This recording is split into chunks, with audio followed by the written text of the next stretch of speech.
Board of Education meeting for September 12th, 2022. Can I have a roll call, please? Mr. Cerrone? Here. Ms. Doyle? Here. Mr. Gatewood? Ms. Johnson? Present. Mr. Ploger? Present. Ms. Simulton? Present. Ms. Swanson? Present. Now the Pledge of Allegiance. I pledge allegiance to the flag of the United States of America and to the republic for which it stands, one nation, under God, indivisible, with liberty and justice for all.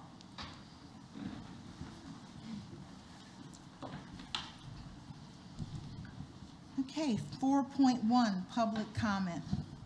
On behalf of the Board of Education, I would like to thank the public for attending tonight's meeting.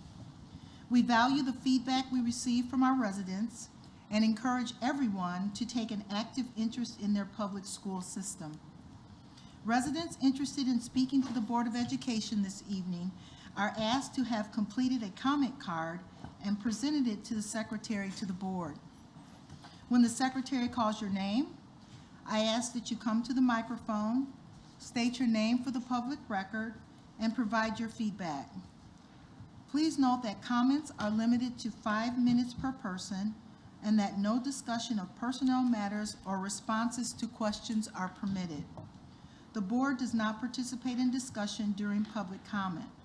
Follow-up to your questions or concerns will be addressed by administration through the contact information provided on the comment card. Thank you. Michelle Traeger?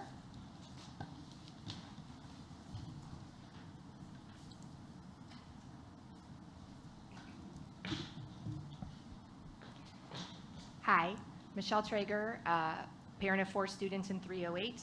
I am wearing red for the dual language program and also for FASD month because I contain multitudes.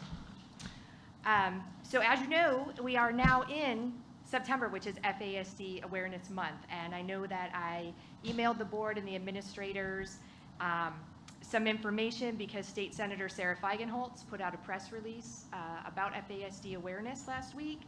I was able to secure an interview on WGN Radio to talk about FASD. And we have FASD Awareness Day on our district calendar now, which is great. And we have a really good link to some really good information. I'm asking you to please recognize the whole month as it is an entire month. And we do recognize autism for the entire month of April. And as part of our Envision 308 plan, you know, one of the goals is to have parent involvement and parent partnership. And so I did also provide some useful links to what would be support for parents and where they can get more information and where they can also do advocacy. And so I know at the last board meeting, there was some discussion about what can we do to look into FASD in this district. So again, I'm going to encourage that parent involvement, parent partnership piece, because I thought about it afterward and I thought, well, if I was the school district and the school board, where might I want to look? And it seems like ISBE would be a place to start, and I'm gonna tell you it's not. If you go to ISBE, they don't have information on FASD.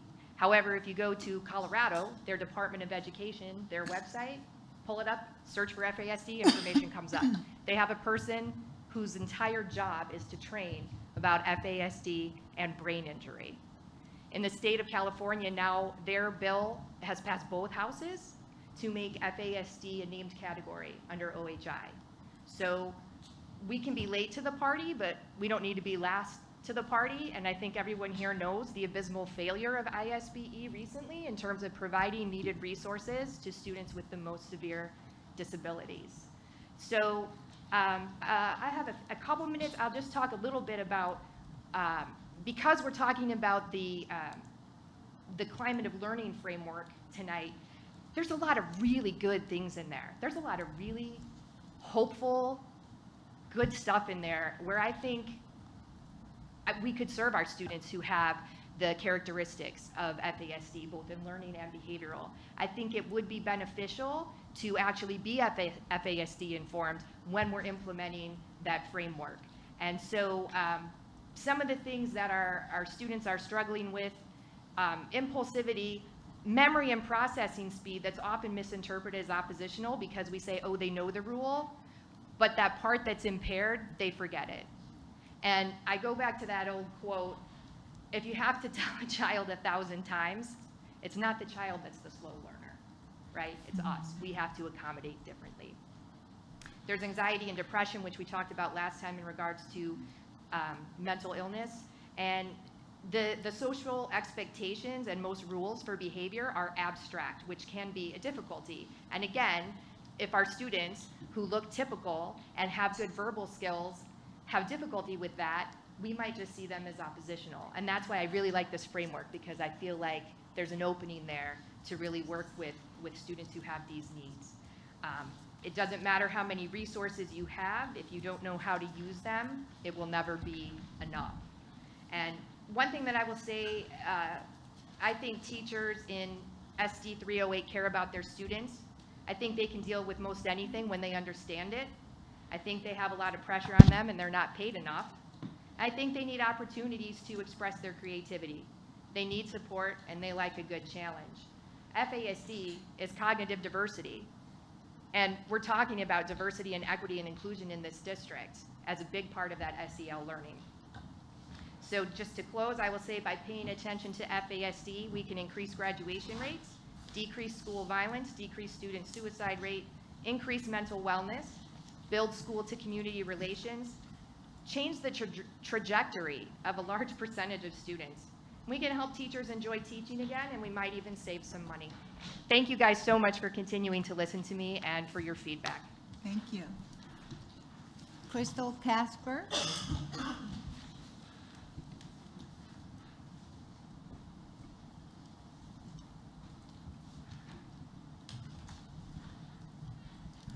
Good evening. My name is Crystal Casper. Most of you know me. I wanted to speak to item 5.1, restorative justice. Restorative justice is unfair to students who want to learn. Restorative justice implementation as behavior management in K through 12 has replaced the zero tolerance policies for many school districts in the United States. Restorative justice removes individual responsibility for negative behavior and places the blame on the collective society. Teachers and parents have reported this approach to behavior has created an unstable environment, has expressed concerns over the safety of children. Additionally, this behavior plan takes time away from academics when a student is disrupting the class because they are often not removed from the room. Is it fair for one child to miss academics consistently because of the behavior of another? How does blaming society help a child who needs to learn real behavior management? If most consequences are removed from school, how safe are the children? The limited data available shows student achievement declines. Teachers are discontented and students feel unsafe at school. Classrooms are more chaotic, schools are more dangerous because teachers are powerless to impose discipline. Restorative practices are unethical and have no place in schools. I hope that educators, administrators, parents, and policymakers can work together to create better discipline policies in education. We all play an important role and we all deserve to be heard. They say it takes a village, and in the end, we all want the same goal, to raise children who will be compassionate, collaborative, and successful in life. Thank you. Thank you. Paul Dominguez.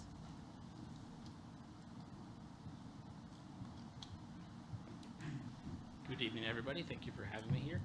My name is Paul Dominguez. I wanted to give a little quick synopsis of me. I grew up in Aurora, East Aurora High School, and I came out from an immigrant family, and I'm a first-generation U.S. citizen, right? And I made the commitment to be there for my kids when it was time for me to help them and be more involved as a father. Currently, I'm a financial counselor for the City of Aurora's Financial Empowerment Center. I am a certified life coach. I help underprivileged kids and also teach fathers how to be better fathers, how to be better connected, and actually be better involved in their children's education. We are new to middle school, and it's a tough time and exciting time, but it actually turned out to be a sour and horrible start.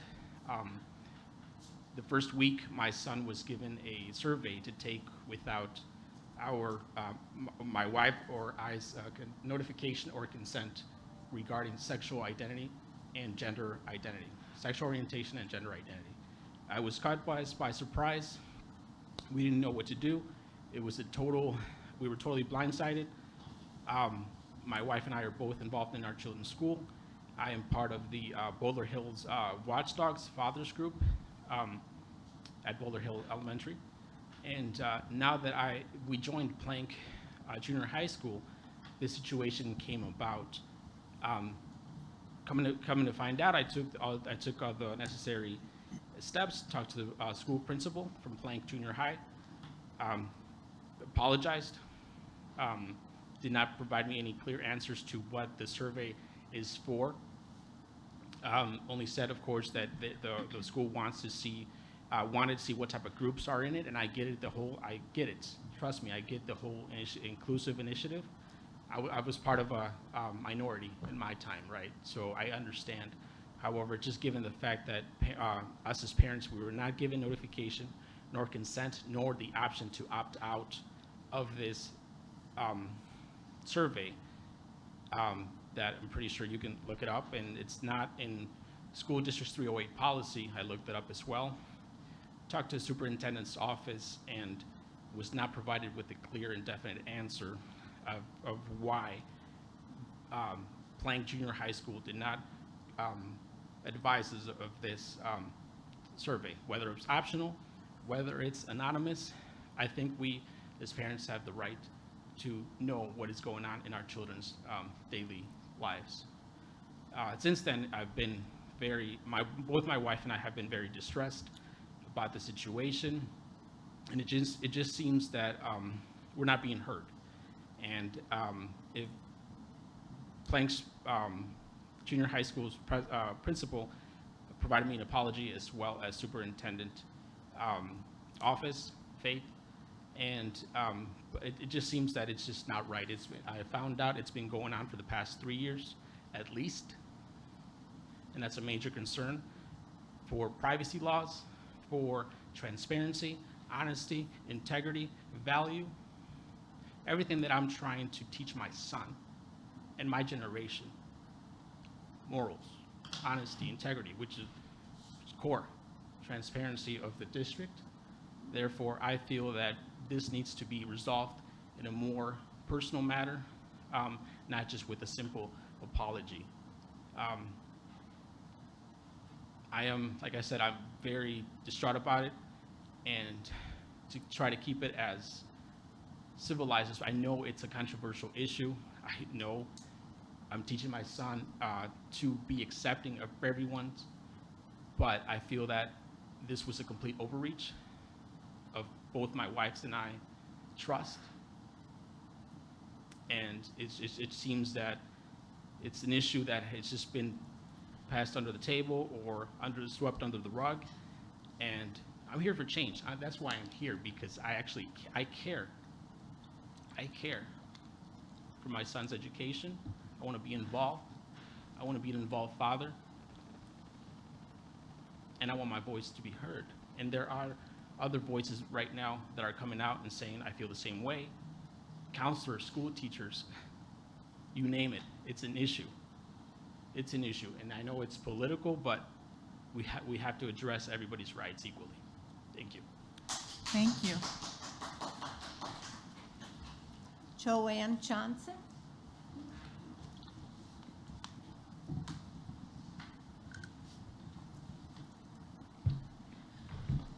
My name is Joanne Johnson, and you guys have heard from me before. This time I'm really coming to you, just begging for you to hear from families who come from religious and conservative backgrounds. We, like he said, we need to be heard.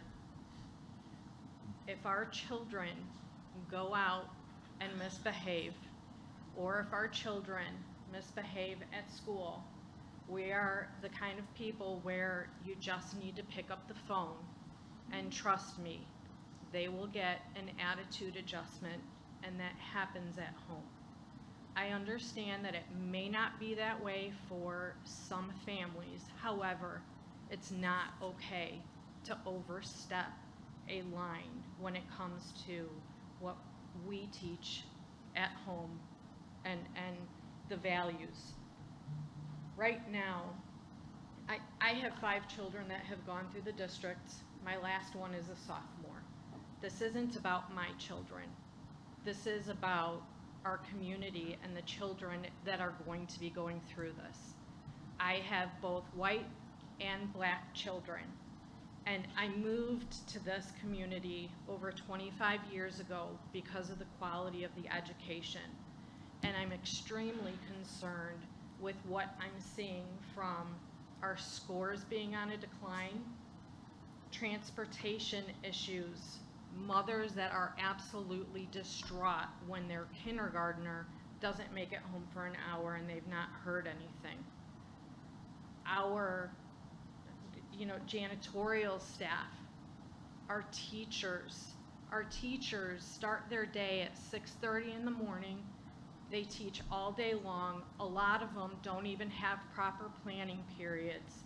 After school, they are cleaning the classroom. After they clean the classroom, they go home and they are grading papers, entering papers, documenting things that they need for IEP. Our teachers are spent. And on the agenda today, I see a lot of DEI, I see a lot of SEL. We're talking about the gay community. I have no issue with folks that are gay. Honestly, I don't think my child needs to know who's gay and who's not gay. My child doesn't need to know their teacher's sexual preference. They don't need to know their teacher's political affiliation either. Academics has got to be put back to the forefront. We are failing miserably, and I see a plan for diversity and inclusion and SEL, which I could go on a tyrant about SEL, but we don't have time. But we're not talking about the academics. You look at the suicides that have happened in our community. Those are white people as well. They are not without mental issues. We don't talk about the kids that have disabilities. We don't talk about the kids that are autistic and socially awkward. We talk about the minority. Everybody is human. Everybody has feelings. A black person, brown person, I don't care what color you are. I don't care what your sexual affiliation is. It should just be kindness overall and not cause the divisions that are going on in our school system today. We have to ask ourselves, why are more people homeschooling? Why are more people going to private schools? I see Facebook posts of teachers that say they're just not okay. We're not able to bring in the staff and have the job satisfaction, and we're not asking teachers what's wrong. We have unruly children because we do not set expectations evenly across the board. And by expecting less of a minority, that is racial discrimination, because they are just as smart as any white child. They are just as capable of behaving as any white child, and treating them as if they aren't is absolutely setting them up for failure in life. Thank you. Thank you. Yeah, okay. That's it.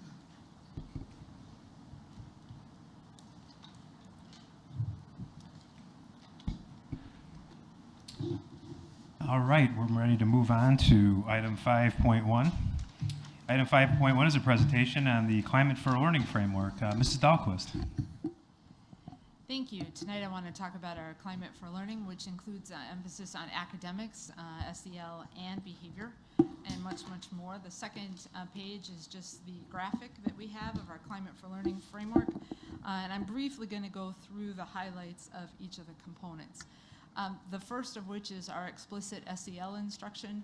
Reminder that SEL is around accomplishing goals, being able to set up long-term trainings, plans, all of those pieces. And we're excited to see that our Early Learning Center is now using second step materials to help with those soft and collaboration skills. We're also excited that we have a K-12 design team that has been created to continue this work and to monitor its effectiveness. With our elementary staff, we listened to them as they said they wanted more choice of what time they would do the explicit SEL instruction, so now that's up to our staff of when they want to incorporate that and give students more time and reflection. The second piece is our explicit instruction on common expectations for behavior, such as rules and things within hallways, and we're so excited that our high schools, for the first time ever, have established school-wide expectations for behavior, that they're teaching students how to behave in the hallways, in the bus, in the lunchroom, all of those pieces. And then we also have a K-12 design team that we've just begun to start to monitor the teaching of those behaviors, but really get in and look at the data, disaggregated on how we are doing to make sure that we have a learning environment that's conducive to classroom instruction.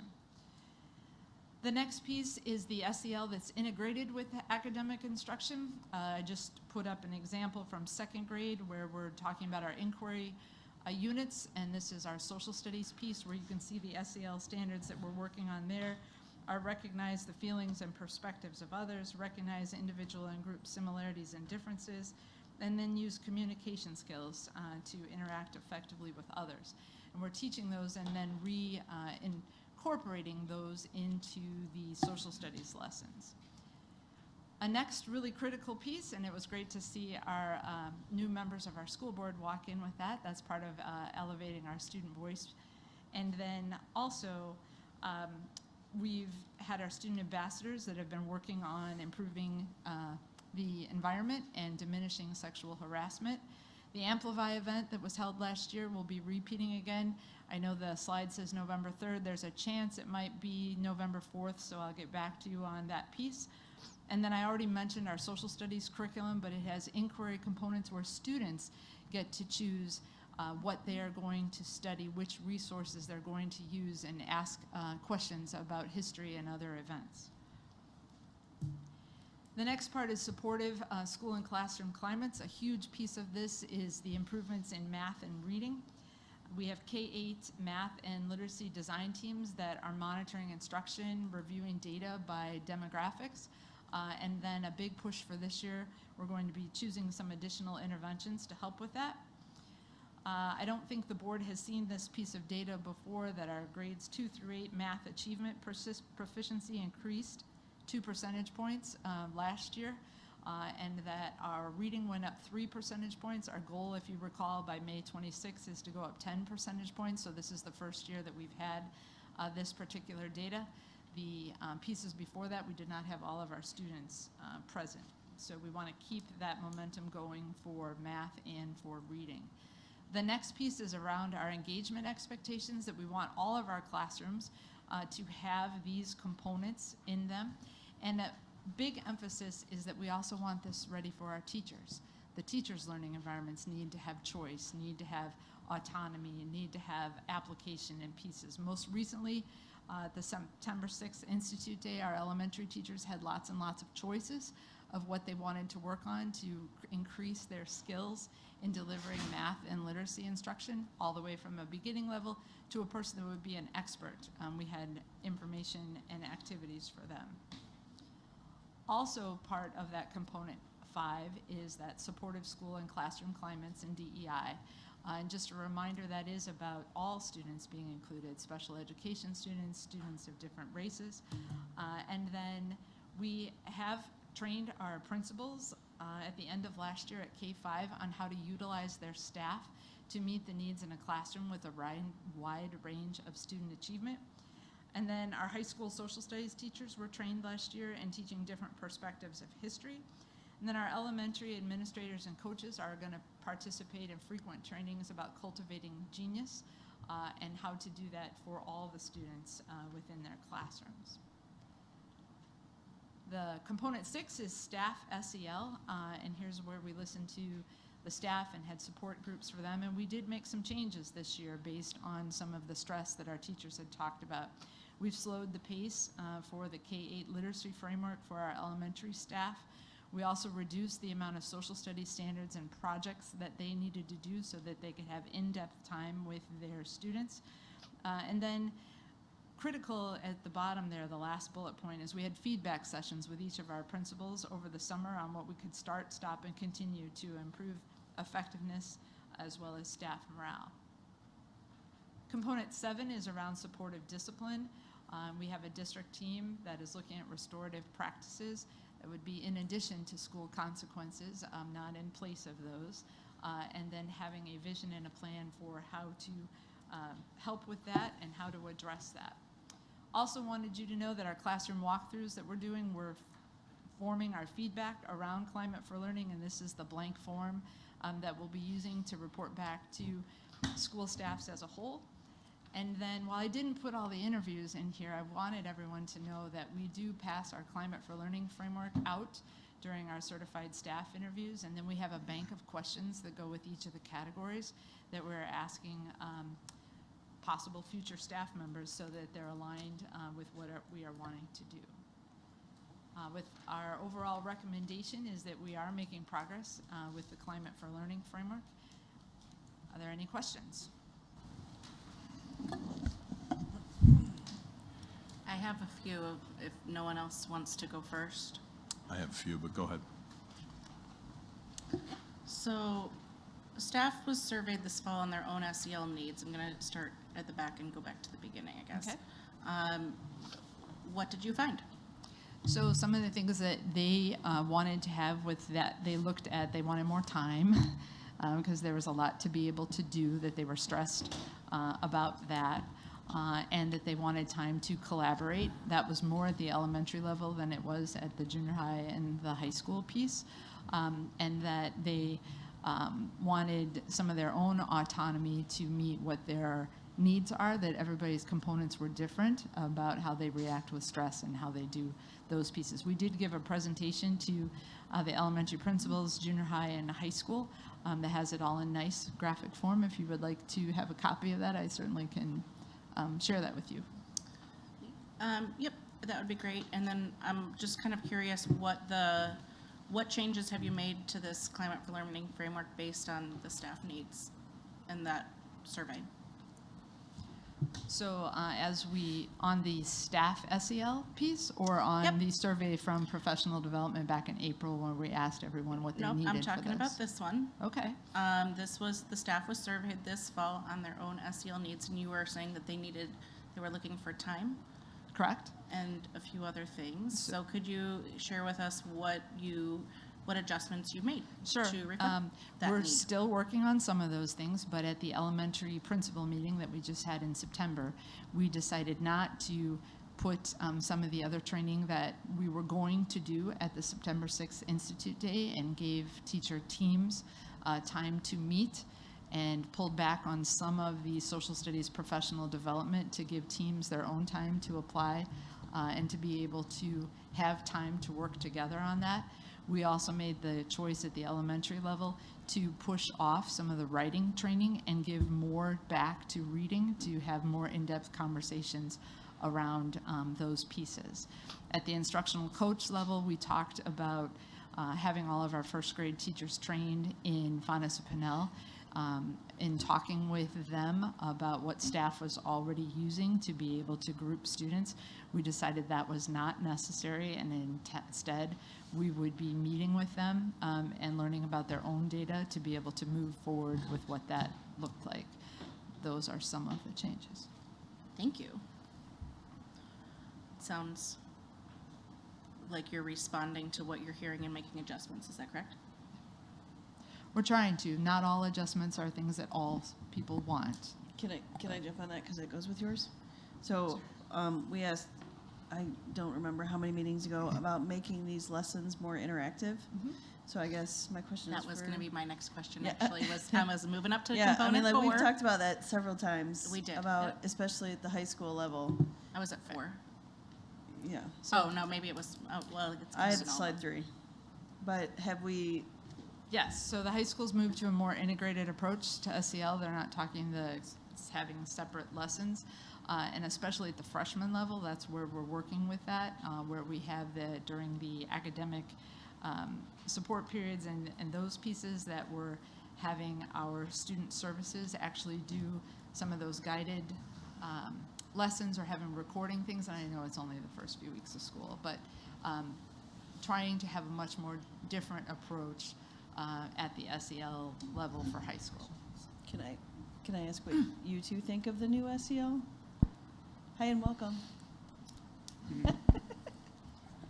Hello. Sorry, I was not sure if my mic was on, but it is, so that's good. I was just like looking through the slideshow on my own, and it says that there was a more integrated approach to SEL, and then slide 4 talks a little bit about that as well.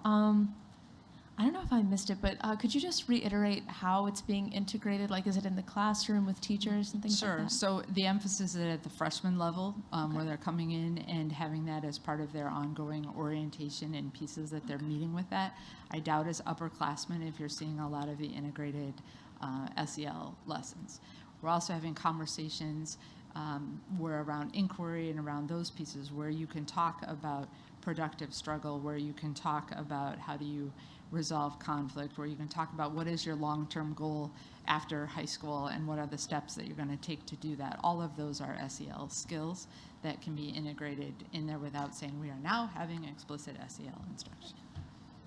I think from my side of it, like, I definitely liked that because I know a couple, like, one of my classes has done that for a long time anyway, but it's definitely been super helpful, especially for a lot of the kids who felt very unsure about, you know, future goals and things like that. So I've definitely liked it not being a separate class. I think it's a lot more helpful, especially for a lot of students, since it's ingrained in their classroom periods. So they're, I guess, more engaged in it because it's in that classroom setting. I personally see it as a underclassmen side because although I'm a senior, I'm a Panther leader, so I'm in the like freshman seminars.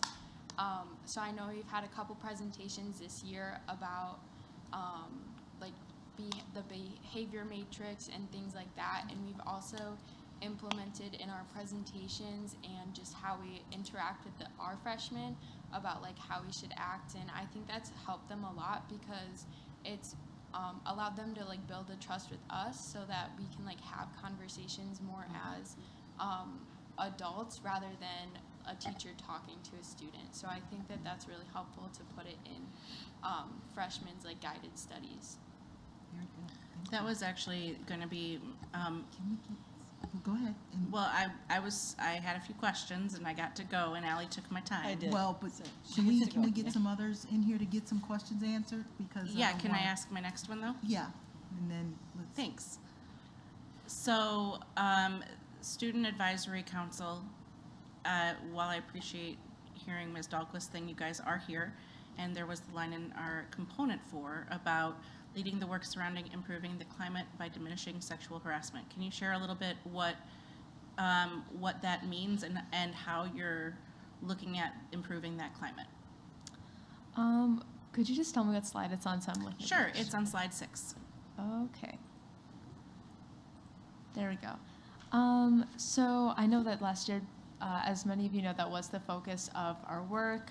We did use YPAR tactics, the Youth Participatory Action-led research, to drive how we were approaching that.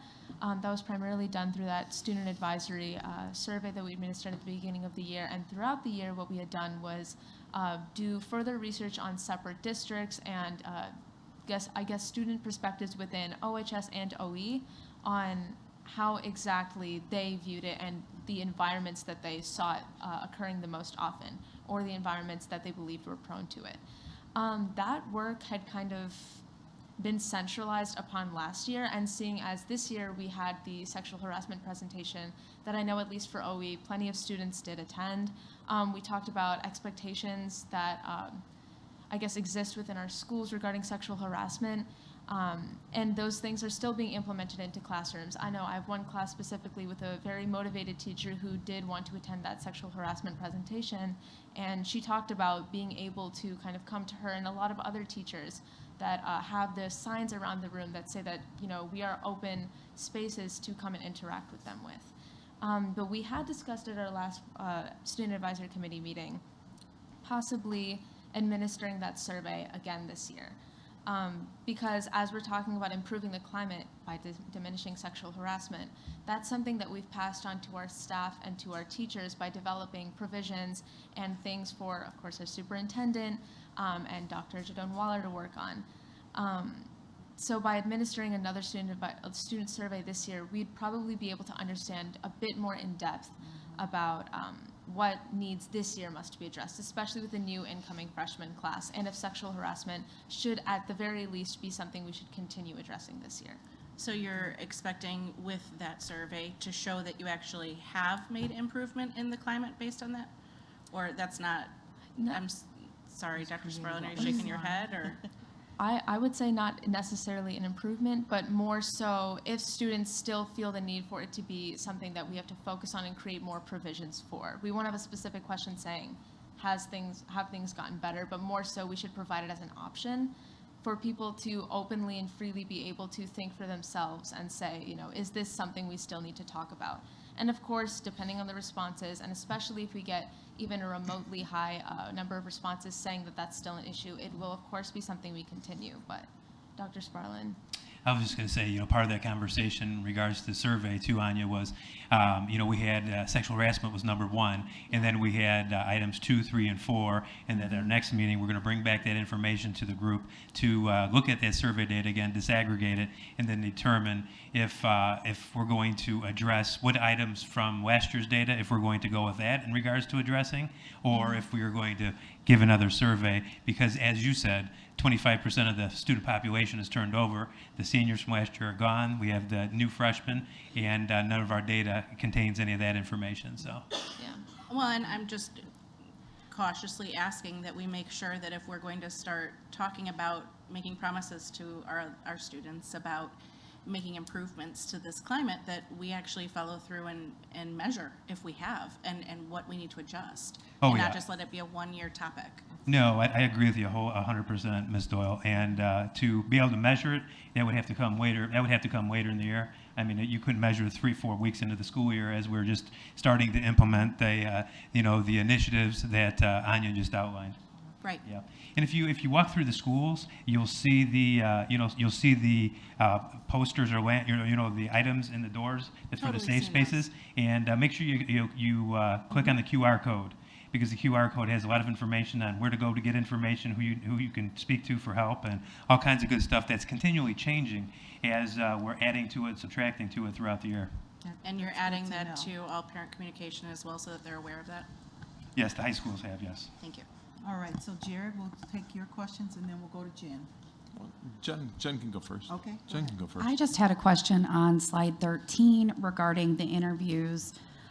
Is that something when is that going into effect? And how is that being shared, and how are we training whoever happens to be on an interview team? So a group of administrators started meeting almost a year and a half ago to recruit, retain, and improve the climate for our administrators. And that group was instrumental in suggesting, why don't we have a common bank of questions, because that's something new. So we worked together, and I'm kind of a big believer that an interview is your first chance to make a good impression, and everybody goes home and talks about their interview. So we wanted to get what is 308 out there. So we share the climate for learning, and then we have a list of questions that we've generated that are different for elementary, different for high school, different, but there's a bank of them that we've trained our principals and assistant principals and teams to use. And then we also created some blanks so that if principals really have a question that they've come across that they think is great, they can put that into the bank. And then we look at that and to see. And we have had lots of feedback from people that have been doing these interviews, because we started that in interview season, really. Can't remember if it was February or March of last year, to be able to do that for certified staff. And principals have really, they've talked about how it has expanded some of the types of questions that they have asked, and is helpful in getting the staff that is aligned to all of this type of thinking about what we're trying to do to have great learning environments that are safe and inclusive, and are ready to go with inquiry and really meeting kids where they're at and helping them succeed. Utilized for all staff or just teaching staff? Certified staff, so teaching staff, but we've been using it with some of administrator questions too. So when they're being interviewed from this bank of questions, have staff, whoever's interviewing the interview staff, have they been given look-fors or a rubric in order to, when they're hiring, to understand? We have not gotten to that level yet. And then is it somehow tied into evaluation? Like, is there a full circle with their evaluation? So the evaluation tool that we use does have things like engagement, does have all of those pieces, but we do not have a specific evaluation tool that goes by our components of our Climate for Learning. You can definitely draw correlations back to Charlotte Danielson and all of those pieces for Right, but you can tie some of that to Yes. Danielson. Yeah, okay. All right, thank you. I'll condense this into one question. I'm assuming we're in agreement that when it comes to band and choir, those are things that assist us, the correlation with math and reading, we see a benefit, and our numbers are down. I'm assuming we see. At some of the junior highs, the numbers are actually up compared to last year, but they haven't regained where they were pre-COVID. That's what I'm saying. Yes. Pre-COVID, Yep. they're down. Right, Yes. okay. My question is, how are we making sure our band choir programs are not de-evolving into pay-to-play? I'm very concerned with making sure that not only are we getting back to those pre-COVID numbers, but also that we're reaching out to our most vulnerable students who could also benefit as well, as we try and reach those students to try and boost those scores, but also give them a more holistic educational experience. Sure, and Shannon Ludas, our junior high director of instruction, had just met with me last week about how do we get more of our elementary students that are interested in that. One of the ideas that was shared is, wouldn't it be cool if we had our junior high students that are part of those organizations create short videos and I went to Lakewood Creek too and I play clarinet, and those kinds of things, and give them a great opportunity to talk about what it is like to do that, and to also advertise that we have district instruments that do not have a fee that come with them that you can use for a much lower or even free cost. And then I just want to remind everybody that those are courses during the day, so that's not part of the extracurricular fees that students would need to pay to be able to participate in band and chorus, because it is into the instructional day. I guess I have two follow-ups to that. One, I guess, would be, I love the outreach with the instrument. I hope that we have some equity among the junior highs with that. Number one, and number two, I'm a little concerned about the video piece. I know pre-pandemic, you can correct me if I'm wrong, I think there used to be some personal outreach, and I'm a little concerned that videos with these students is going to just be kind of like, oh, video, I'm going to shut down. Maybe I'm wrong, but. So you're referring to when the bands used to come to the elementaries Yes. to play, and that was one of the things that they would really like to do. We're concerned about having buses to do that right now, to provide buses during the school day on top of what we're already doing to bring that back. So that was one of the reasons that we were generating other ideas to bring band to, or chorus to, the elementary schools, because it's really hard to transport large amounts of students right now. And one last follow-up to that is, you never know, but has anyone asked, maybe like some of these band booster, like they can do some amazing things. So have they looked into fundraising and perhaps finding busing? I think my conversation with Shannon was Thursday or Friday of last week, so I don't know the answers if there have been some other workarounds yet. Okay, thank you. Yep. Okay. Would you like to just a make a comment? quick comment, and maybe, you know, to get your opinion. So when we're talking about creating inclusive, safe environment, providing tools to help mitigate behaviors in the classroom, doing all these different types of things, the goal is for it to help academics. So this Correct. is always academics. Correct, it's academics and more. Some of those soft skills to be able to collaborate with other people isn't necessarily going to show up on a math or a reading assessment, but it is also a really important skill to have. Being able to speak and talk during an interview or present yourself is another really great skill that we've got to work on, but isn't going to show up on a multiple choice, reading or math test. But you are absolutely correct that the more we can have behaviors that allow teachers to teach and students to interact and learn, the more instruction and academic achievement we can have. So the goal of all this is to improve. Correct. Okay. Right, but, so, and I know I sort of asked this question and we kind of glossed over it, but like my original question was, have we made them more interactive?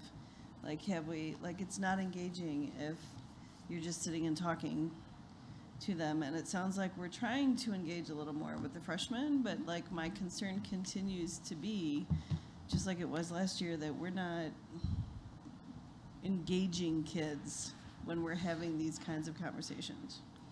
So one of the things that the high school department chairs participated in just today is around collaborative structures and engagement, and how do we have students own the conversation, regardless of whether it's SEL instruction or math or any of those pieces. So as we talk about expectations for engagement, that's everything that we teach. You are absolutely right that we have work to do and not everybody is there, but we're working really hard to have not only that for students, but to model that for staff during professional development, during meetings.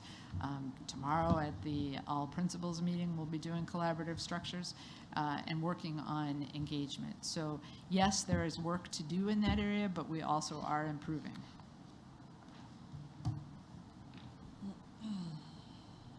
Okay. All right. We're moving on to 6.1, board member comments. I'd like to start out by welcoming our student ambassadors. Anya Roy is here for her second set of experiences with us, and Caitlin Jobs is for first time, and I just wanted to welcome you both. When we think about school improvement, how can we have school improvement without the voice of students, right? Students shouldn't just be consumers of the decisions that adults make for them, but that it should be a collaborative effort. It should be an effort where there's partnership.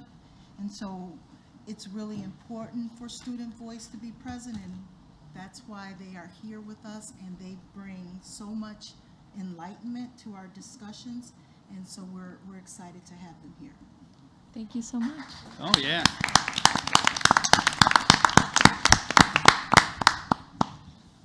Any more board member comments?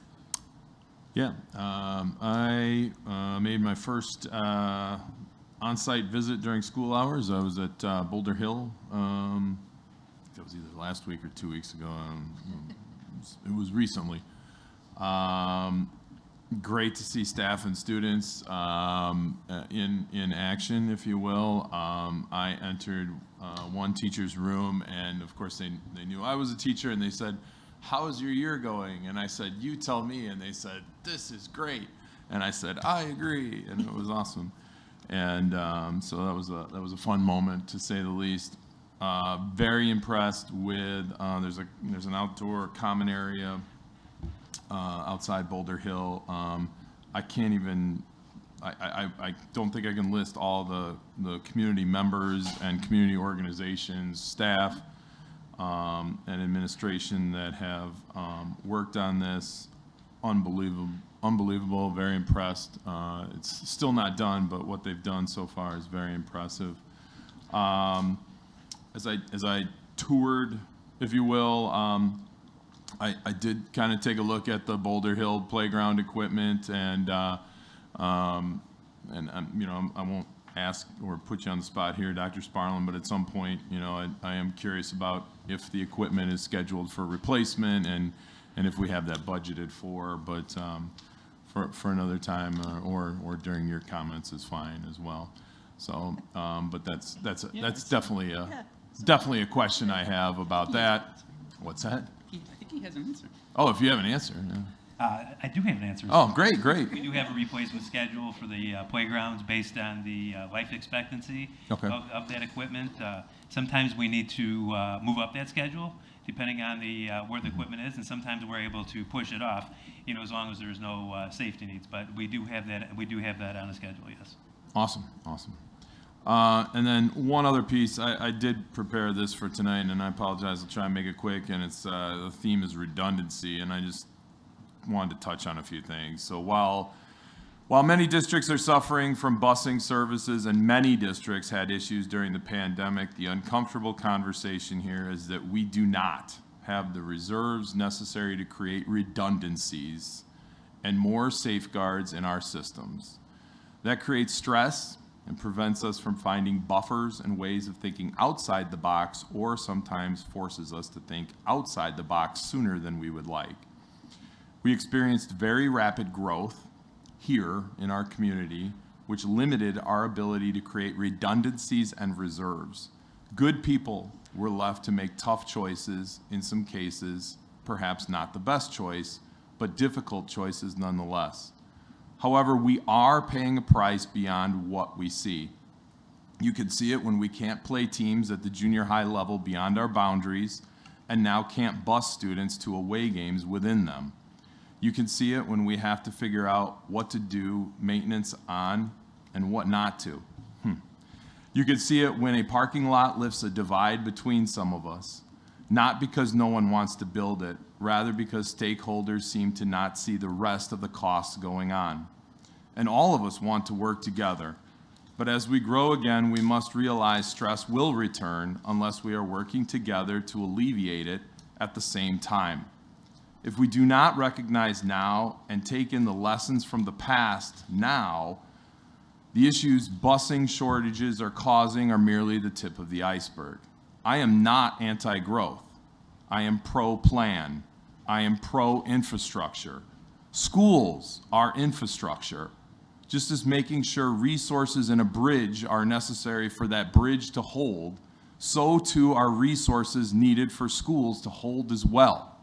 And you can bet that bridge that we all take for granted, it has redundancies. And that's what I wanted to add. I have a couple of things that I would like to say this evening. First and foremost, once again, I'm honored and humbled to have the both of you sitting up at this table and sharing your perspective. It seems a little silly to have adults sitting up here talking about things that we might not know about since we're not in the classroom. So we appreciate you not only speaking from your perspective, but also representing a huge student body. I beg of you to jump in whenever you can and as necessary. You don't have to wait to be called upon. Your comments are just as valuable as anyone's at this table.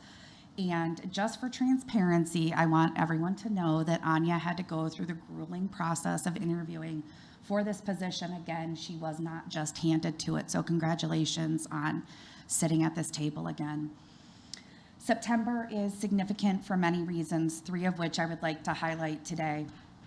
As Michelle spoke earlier, September 9th was FASD Day, a worldwide awareness celebrated on the 9th day of the 9th month of every year to symbolize the 9 months it takes to develop a healthy baby. Fetal alcohol spectrum disorder is a group of conditions that cause physical, behavioral, and learning problems due to exposure to alcohol before birth. September brings the opportunity to continue to raise awareness of FASD and to celebrate the strengths, talents, and successes of the estimated 1 in 20 Americans who have FASD, which include our own students. I look forward to our administration looking through the FASD lens as they move forward in meeting our students where they're at. Suicide is a problem that touches the lives of many people. Many of us know someone, whether it may be a friend, a family member, or a coworker, who has attempted or died by suicide. Our district is no different. We've been deeply affected by this tragedy. September is a time to spread hope and vital information to people affected by suicide to ensure that individuals, friends, and families have access to the resources they need and to discuss suicide prevention and seek help. I remain committed to decreasing the stigma of mental health and suicide by changing how we talk about it and continuing to bring awareness. If you know of anyone in immediate crisis, please have them call or text 988. There is a professional, caring, helpful person on the other end. This call is free and confidential. Please make it a priority to check on someone today. And finally, September is Deaf Awareness Month. Specifically, the last Sunday of September is the World Day of the Deaf. It is celebrated. It happens to fall on September 26th this year. This day recognizes the rights of deaf all around the world. On this World Day of Deaf, awareness is raised about the challenges that those that are deaf and hard of hearing meet. It's so important to understand that deaf and hard of hearing individuals are just as capable, able, and intelligent as hearing individuals. There's just a difference in how they communicate. It's not a handicap nor a disability, so please treat others that may be different than you with compassion. And I want to shout out and thank the parents and the staff who passionately encourage and advocate for our deaf and hard of hearing students. Thank you. Thank you. Okay. 6.2, Superintendent's Report. Well, good evening, Board. We are now in the 4th week of school, and I and all the members of my administrative team have made a concentrated effort to be in the schools, in each of our 308 schools, and the majority of the feedback we've received is that this school year is the closest feeling to normal since 2019. Staff and students have come back with a renewed sense of energy and excitement, which has been wonderful to both see and hear. With that said, we are also facing a number of issues that were not as prevalent in 2019, and the issues I'm referring to tonight are in regards to staffing. That is the number one issue that we are facing that is affecting the entire school district is the transportation, the issues we're having with transportation. I and many others have had a lot of conversations with parents regarding this topic, and I'd like to thank our parents for their understanding and patience as we have worked through these problems and issues. We've tried to communicate the situation, and I've received good feedback from parents regarding that communication. And today I want to kind of just describe what we are faced with. We are working to make this better, but with that said, we are in the position of doing the same with less, meaning the nationwide bus shortage is causing us and many other districts problems with our staffing, transporting our students in a timely fashion. We're down drivers, and our third-party contractors aren't able to pick up the routes that we need to make up the difference, causing the drivers the need to drop off their regular routes and then go back to the schools to pick up the second group of kids. That causes a delay both at the high school, and then it trickles down to the junior high and elementary routes as well. With the shortage, we also are down sub-drivers or floater drivers to fill in when employees are sick or unable to be at work. An example of this is last Thursday. We had 11 drivers out, and each of those drivers drive a 3-tier route. They have a high school, a junior high, and an elementary route, and the transportation department has to react very quickly to make the appropriate changes, and then not only to make those changes, to be able to communicate those changes to the parents in a very short window of time, and that is very difficult for our transportation leaders as well as the drivers of the buses. We have had a number of meetings over the past few weeks to address the issues and put in different measures to help. I use the word help because until we're able to hire the appropriate number of drivers, we're going to have issues that are going to continue. There are many days when our director and our assistant director and the mechanics, the people that all have CDL license and proper credentials for driving buses, are having to go out and drive buses to ensure that our kids are getting transported in as timely fashion as we can. None of this situation is ideal by any means, and I know we need to do better, and we are working to do better. But I also understand that I'm a parent myself. I have 3 kids of my own, and I understand as a parent, our parents need to know that their kids have transportation to and from school, and we are doing our best to communicate when those transportation is going to be delayed by any way. So, as I mentioned earlier, I am very thankful for the patience that our community and our parents have shown in regards to the issues that we're dealing with the transportation. We are doing everything that we can to improve the situation. If anyone ever has an idea, feel free to call. We're asking for help, and we're trying to implement or look into the ideas that have been shared with the administration to improve this situation to the best of our abilities. So I thought that since that was an issue that's truly affecting us district-wide, that I wanted to speak to that this evening. So that's my report. Thank you. Thank you. Is there a link on the website for them to, send their suggestions and thoughts? Yeah, Teresa? Yeah. All the transportation email contacts are on the transportation page, and there's also a feedback form there, so either one of those can be used. Thank you. All right, Mrs. Simonton, are we ready for item 6.3? We are. All right. Student ambassador reports. Hello, good evening, everyone. We'll just start with some quick introductions. So I'm Anya. I'm a senior at OE. I am going to be a student ambassador for OEHS for the 2nd year now, and I'm really excited to work with all of you. I'm Caitlin. I'm a senior at OHS, and this is my first year as a student ambassador, but I'm very excited to work with all of you.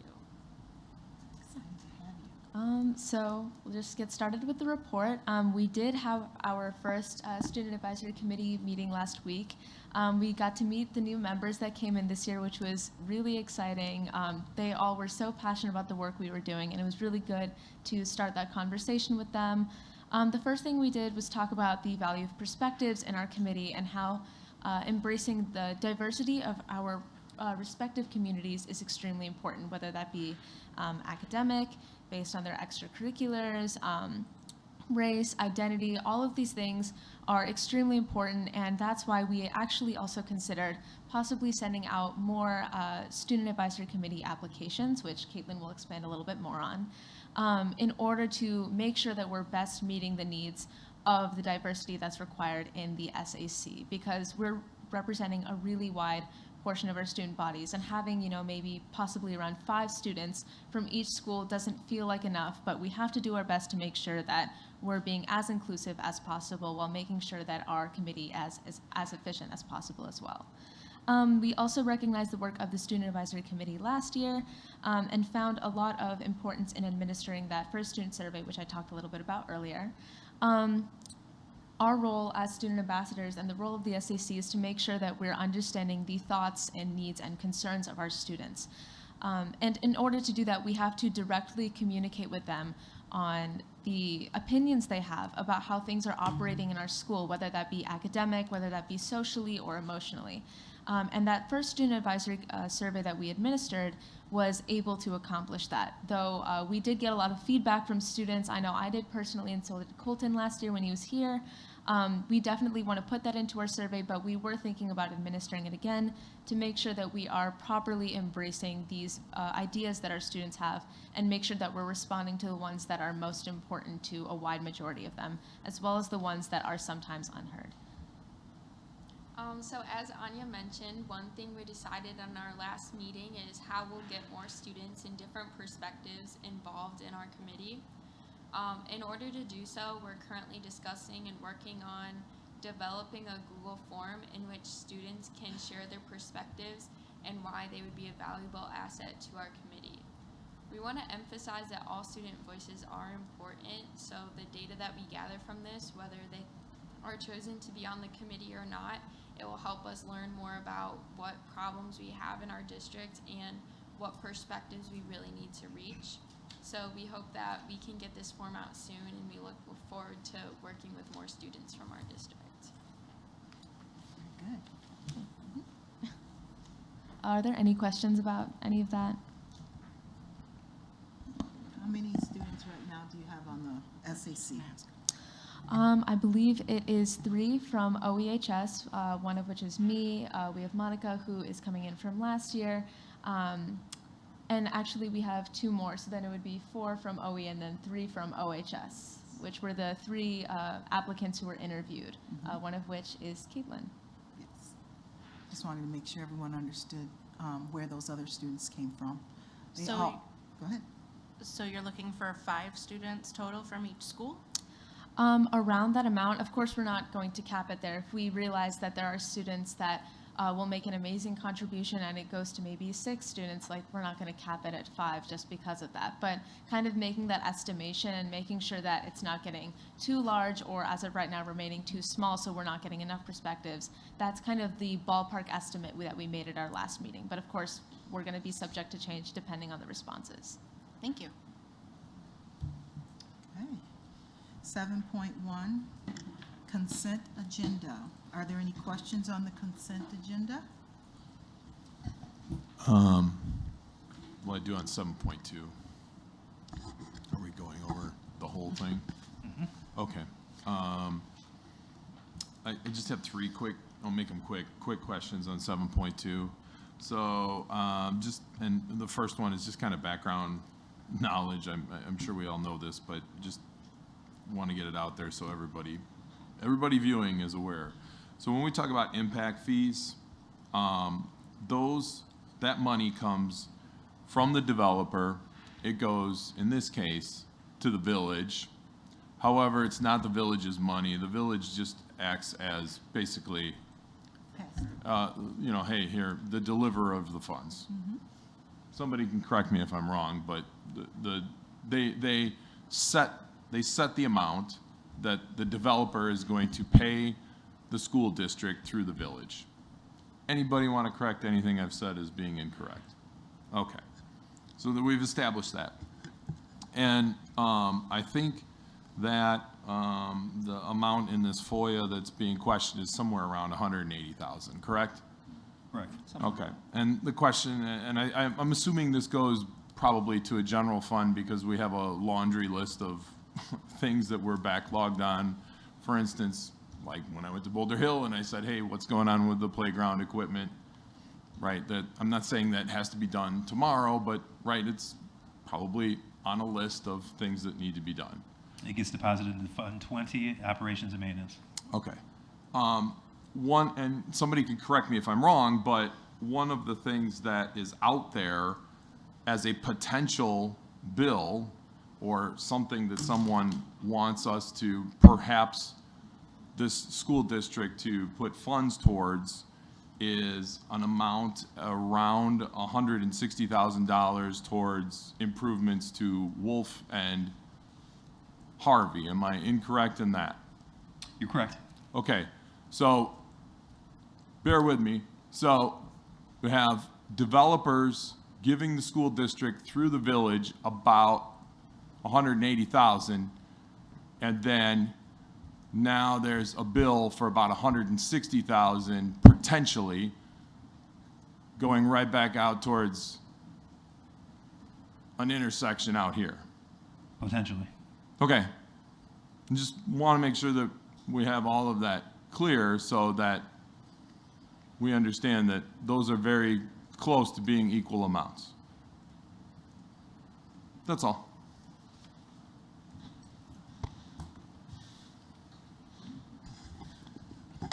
Okay. Can I have a motion to approve the consent agenda, please? I make a motion to approve all items under consent, including 7.1 minutes from the Board of Education meeting on August 22nd, 2022, open and closed session, and 7.2 to acknowledge the FOIA request received by the district. Second. Oh, sorry. Ms. Doyle? Aye. Ms. Swanson? Aye. Mr. Saron? Aye. Ms. Simulton, Aye. Ms. Johnson, Aye. Mr. Ploger. Aye. Motion passes 6-0. Item 8.1 is information on financial statements. Does the board have any questions on what has been presented this evening? I got two, but if somebody else has them, go ahead. I actually don't have a question. I just want to remind you, Dr. Sparlin, and you, Dr. Petsky, that a couple of board meetings ago, I did request, and I believe that we had some other board members that agreed that we'd like to see a variance report from year after year. So could you just put that on your agenda to provide that with us so we can just see the variance from last year? Yeah, yep, we've got that in process in our office. So. Wonderful, thank you. And just going to ask, because, sorry, I'm going to continue to ask, 5-year projections, is that coming? Yeah, we actually talked about that in cabinet this morning, and on Thursday, Dr. Petsky is going to present it to cabinet, and then I'll get it to the board after that. Perfect. And then, do we have any idea at this point, and if we don't, that's fine, I don't try and put anybody on the spot, but do we have any idea how much we are spending at this point on outsourcing transportation for athletics or activities? And in general. And in general, yeah, it's fair, and in general. Yeah, I can put that together for you. Okay, and listen, I'm not saying we don't need to do it, I just curious. You know, on that note, it's, the outsourcing companies are also experiencing Yeah. Hiring issues, correct? Yeah. So, Well, and honestly, that's part of my concern, because at some point, one of my fears is I want to make sure that we're on top of this to make sure, and listen, I don't want to be accusatory, but I do think it's something to monitor, because at what point are we reaching a point where the cost of that becomes alarming? I'll say it that way, because that's being diplomatic, if that makes sense. certainly on the radar. Right.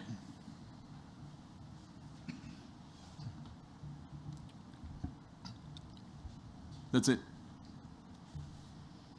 from me.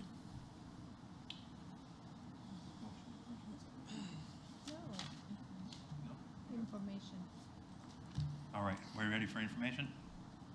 Oh, 8.2, all right, I'm sorry.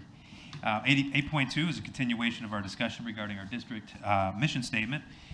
Just a little recap at our June 18th board meeting, I shared that, we have a strong strategic plan in Vision 308. We've defined the 4 quadrants of our work. We've defined what that work will be done for each of those quadrants. We've broken down what work will be accomplished for each year, and we've defined success for year 2026. At that meeting, we engaged in dialogue, looking at the work that was done back in 2015 for the Pathway 2020 plan. And I asked the board to think about if the words in the current mission statement are still reflective of the work that we're doing today and beyond. That day, we decided we should look at making some changes. The executive leadership team met along with Anya and Monica over the summer, and we worked to provide an updated draft mission statement to the board. In your memo and board docs, we've listed the current mission statement as well as the draft mission statement, along with the rationale for why the group chose the words that we did. It's important to note that the finalizing of our district mission statement is the board's work. What we've done is provide the board with a statement that the board could use as a starting point of a conversation amongst yourselves. So I believe what the board needs to decide is, if you like what A, do you like what we provided? B, you like what we provided but would like to engage in wordsmithing what we provided at this time, or C, if you want to spend time creating or tweaking the old statement. So again, we wanted to provide a starting point for your dialogue, and that is what we have done. So what are your thoughts on what we've provided?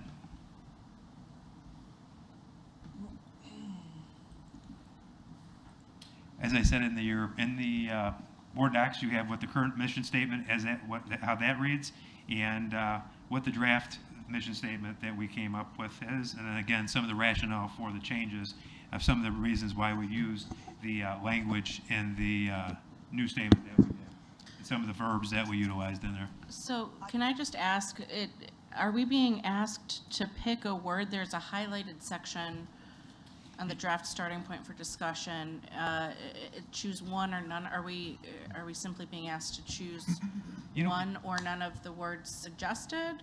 You know, I appreciate that question, Mrs. Doyle. The draft, the draft statement is what we landed on as a group was together we empower, support, and challenge all students to thrive along their unique educational Yeah, journey. that's what I thought I'd heard. Yeah, but we wrestled with that word challenge. So we came up with other alternatives and things like that because, sometimes the word challenge can also have a different connotation to it. And so that was the one word out of what we came up with. And just like the group in 2015, the large group of stakeholders that created our mission statement struggled to come up with this one sentence, concise statement that measures the mission of 308. We did the same. We met multiple times. And like I said, Anya and Monica joined us at least one of the times. I don't know if it was once or twice, but it's not an easy thing. It's not an easy process to do, even though you're only coming up with one sentence, because the mission statement should be that one concise sentence. And like I said, we've given the reasons for why we've chose the words that we chose. Thank you for that. I guess. It was a longer answer than you probably were looking for. Yeah, kind of, but it's good information all the same. From our student advisors, I guess I would just ask, when you were looking at this, which word inspires you more? I guess that's one of the words, so. You're going to have to speak to it because Caitlin wasn't. Oh, yeah, sorry. Yeah. I was there. Pop quiz, Caitlin. But we want your Pop feedback. quiz, yeah. Could you quick read this, give some deep thought, and answer in like less than 10 I'll minutes? answer for a really long time. No rush. Save a really long No, time. I'm totally kidding. Please know, I'm like totally kidding. I know you know, but I hope she does. You know I am. I'm kidding. But we do want your I feedback. bet you can. Yes. Like, yeah. What word do you like? Yeah. I think for me, so there's two words that definitely stand out for me, but of course that's not for everybody, which is why this is a conversation. Looking from a student perspective, I want to take like two different sides of it, I guess. The first word that I think a lot of students would associate with is encourage. Because a lot of students have extremely varied paths and they know exactly where they want to go in life. And that may be a traditional path, it may be an unconventional path, and some students don't exactly know where they're going. I think having a word like encourage includes all students who would fit within those brackets of knowing exactly what they want to do or not knowing what they want to do and feeling like their school encourages them on that journey, whether that be solidified or not. Whereas words like, I would say like motivate or inspire make it feel less student-based and more like the school has to give something for the students to succeed, where it should be students should feel like they have their own paths to choose from and they are backed by the school and by the district. I think the second word that kind of like stands out to me, but I think I've said this before, I feel a little like hardcore about it, but like I thought challenge was a pretty interesting word choice. I think the strongest academic factors that we can put in as a school is making sure that students are consistently challenged. And that could be, like I said, in academics, that could be in your extracurriculars or in your clubs. And challenge definitely does have a negative connotation. I definitely own up to that. But the word challenge in itself also opens the door for pushing people to become better. And I think if we constantly challenge students to improve, and that looks different for everybody, right? Whereas I think some of the words here are very standard. There's only so many ways you can encourage or inspire or motivate people. But challenging someone is very individual. You have to challenge them individually, personally, and intellectually. And I think that's definitely more of like a strong, like coming at you kind of word. But I definitely think that encourage had that same effect with a more like tame sort of connotation to it. The two words that stood out to me were motivate and encourage. I think that if you look back at inspire, I feel like when I think of inspire, I think of that you have to be a perfectionist, like you have to excel at everything you do. Whereas I feel like motivate and encourage, similar to what Anya said, they bring it back down to a personal level where students can know that there are people behind you pushing you to where you want to be and encouraging you to like follow your path. Thank you. I also like challenge and encourage the most. I guess my question is, do you have to have 3 or can you have 4? Or 1. I was going to say that's entirely up to the board. Yeah. I'm open. So one of the things that we could discuss is whether we want to just totally disregard the work that's been done and start over, but I'm good with where it is. Please don't. Thank you very much. The direction I gave, and it's incorporating here, is that I want to get kids the help when they need it, because I think that the earlier that you start helping a kid and identifying their issues and working with them to get through it, it benefits everybody. It benefits the entire community. It benefits the schools, benefits their finances, everything. So I'm fine with all this. And the word, I'm actually just going to piggyback on whatever you guys want. So Yeah. Yeah. You guys because always impress. yeah, we really do take your input. You want to go next? So I'm in on challenge. So, I mean, clearly I'm a sports mom, but like we throw kids in the learning pit, so to speak, all the time. So I'm all in on challenge. I'm not sure where I'm at with encourage. I think it's, or motivate, sorry. I think motivate is more of an intrinsic kind of thing for me. I mean, of course, clearly you can motivate kids to do things, but to Anya's point, I think if we want it to be a little more intrinsic for kids, I don't know if I would use the word motivate.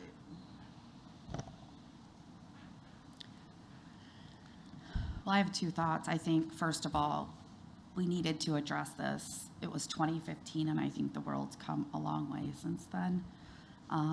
But we also have the opportunity, and I know we're not totally set right now with our committees, but we do have this opportunity to address with the Community Advisory Council, and obviously no agendas have been set or meetings have been set, and I know that Faith is going to talk about it tonight. However, I think it would be very advantageous to get feedback from those committee members to see if we are on the right track and to have them say, hey, did you think about this or did you think about this? Just a thought. All right, and I would add to that,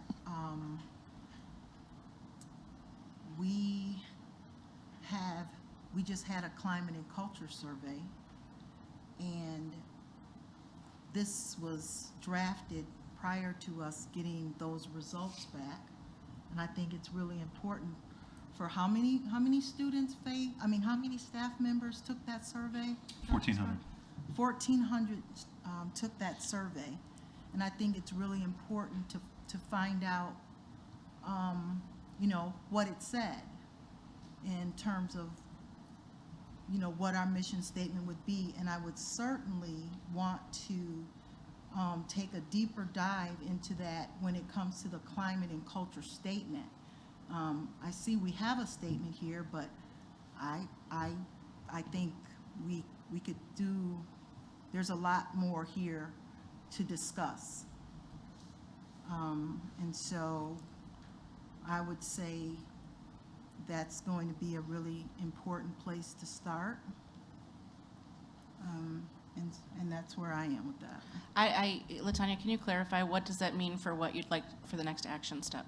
So I'm thinking that we either need to get feedback from the committee, Dr. Sprott, or your cabinet, in terms of what the discussion was that came out of the results from the survey, as well as for me, I was under the impression that Hanover was going to do some really important work on the backside of the survey, that there was going to be information, and there was going to be an analysis, and there was going to be discussions with the board around making meaning out of what those results were, because a consultant can give you data, but we have the context, right? And so we're the ones who can make meaning out of what that data says. And we haven't had an opportunity to do that. And because this climate and culture survey was a directive from the board to our superintendent, I think that's, we're being remiss if we don't include that kind of information and deeper dive into where we're going with this. I just have to ask, though, that this is the mission statement regarding our students. You're saying you'd like to add that it includes staff members? Well, no, down here under the vision, they've created. Okay, oh, you're talking about the vision, Yeah. not the mission statement. Right, right. They've created a climate and culture statement. And I Right. don't know that that climate and culture statement is a reflection of Right. the data. I don't know that, so I want to. Right, no, I Yeah. agree with you there. I was simply looking at the mission statement Sure. itself. Yeah, But- And I don't see a too. need to redo any work I- or ask for further opinion on the mission statement. No, I mean, that's Well- that's her comment, so I'm gonna let her, Okay. I agree with her.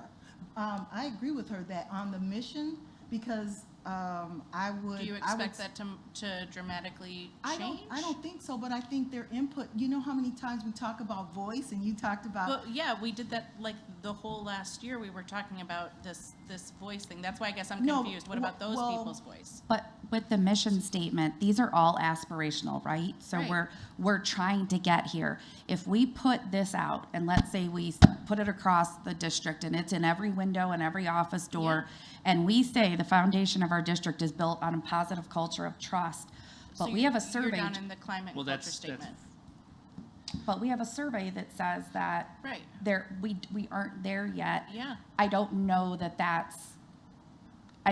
that's the statement we're ready to put forward. I think what Lori's trying to figure out, and me Yeah. too now, is kind of what this discussion is I supposed to think- be. I think it's Right, are about you talking both. about the mission statement, or are you talking about the I'm climate and literally culture statement, looking the whole? right at the mission statement, culture and Oh, climate gosh, statement. no, you're looking at the second page. I'm looking at page one I'm of look- this memo. Right, and I'm where it's looking at- highlighted yellow. I'm looking Just at the mission page 2, statement. so I'm if looking these at the two draft things- of the mission statement. Yes, if these two things don't go together, then they are together in my eyes, because they're on the same document. Well, mission and vision are I thought we were always- looking at the middle puzzle piece, We the are. thing that ties these four together. Right, and if So all of those things are going in the middle of the No. puzzle piece? I'm so confused. No, okay, if you, there's another, No, I'm looking at it. there's another piece that goes with this, and it's like a puzzle, and it has. No, I know. That's Okay. that's not what I'm talking about, though. That's the climate and culture statement. That's the center puzzle piece handout. I'm talking about the memo on tweaking the mission statement. I am talking about both, because they're both on the same document. So I'm just asking, are we looking to get feedback on all those individual pieces and treat it all as one? Or are you looking at mission statement, climate and culture statement, and vision statement Well, as? for me, I'm okay with us having the mission statement and having the feedback from the individuals that we've already received it Yeah. from. But regarding the culture and climate piece, which we're also. Totally agree with what you're saying Is on that. something we need, that's a bigger discussion. Yeah, I agree. And we can do that at that meeting that we're gonna be calling. We can have Well- that discussion then. Yeah, it was, so the purpose of trying to get through the mission statement today was probably to, Not the mission statement. I was don't probably know. to inform the rest of the document, is that correct? Yes. So, Or do we feel like that's, It definitely, there is an alignment now. I mean, we have to talk about all of this in its context, not just one piece You can't here. silo out one Right, without and the one other. well, yeah, that's piece why I was there. saying then having the mission statement and then filtering it down. And then, I mean- I mean, I'm fine with going through a, So if we just want to address the vision piece today, and whoever's good with The vision. the vision, well, what is missions, it? the mission statement. The mission piece, if we're all, if the majority of us are good with that piece, but yet we still gonna have to decide which of these adjectives we're going to go with. Well, and if I may, like, Yeah. this was Dr. Sparlin and Mrs. Dahlquist and bringing information to us. So I don't really think there's a need to address the memo as much as there is the mission statement. Maureen, can I make a motion to table this? And then, And then we can yes, talk about it. okay, I would like to make a motion to table this and if we can, address in a special meeting. Yes, we can. I second that. Well, or bring it up as a topic in, Or another, for, yeah. We've for tabled the, this like for the 3 committees times. tabled that it we're a about to lot. discuss, yeah. Because I would like to get feedback from constituents before. Well, But we've been doing that for a while. Right, but we just have, can we decide, even though you're tabling it because you want to get feedback. I would table it just so that, do we want to decide today which one of these, words we're going to use? If we want to do that Can I- right now? Are can we I- ready to do that? I Can I mean, ask I a- don't know that it's an action item. What's I know, the but I'm timeline on saying this? We are, but What it's are gonna we come tabling back the for- It's discussion? gonna come back for a vote next time. Right, but you Well, don't. the vote can you come don't- back in You don't two have meetings, to, right? you don't have to have it come back next time. You can choose to have it come back if we want to continue the discussion. You don't have to table it. Okay, we What can she's do- saying is table it until after the thing, which is different. So we had a Yes, motion on the it's two table. different. It's two So different we had a second. I make a motion to table. Oh, did anyone second the motion No, to table? I don't, Nobody I'm not Thank you. seconding that. Yeah, nobody seconded. I'm Now, not gonna. I want to table it, but not for the reasons you want to table it. I just made a motion to table. No one has seconded. What? No one. Okay, I make a motion to table this discussion. To Un- a special. No, until further, So, indefinite. Can we just? indefinitely. Because it's information, anyhow. If we table it, yes.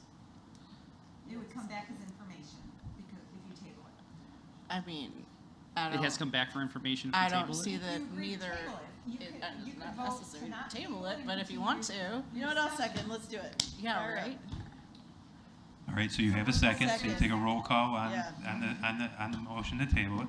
So we're as long as we're going to, Mr. Plover? No. If, Ms. Doesn't it- Johnson? Wait, I gotta- Hold I on, gotta- hold on. No, but If it comes back again, this is the time to vote.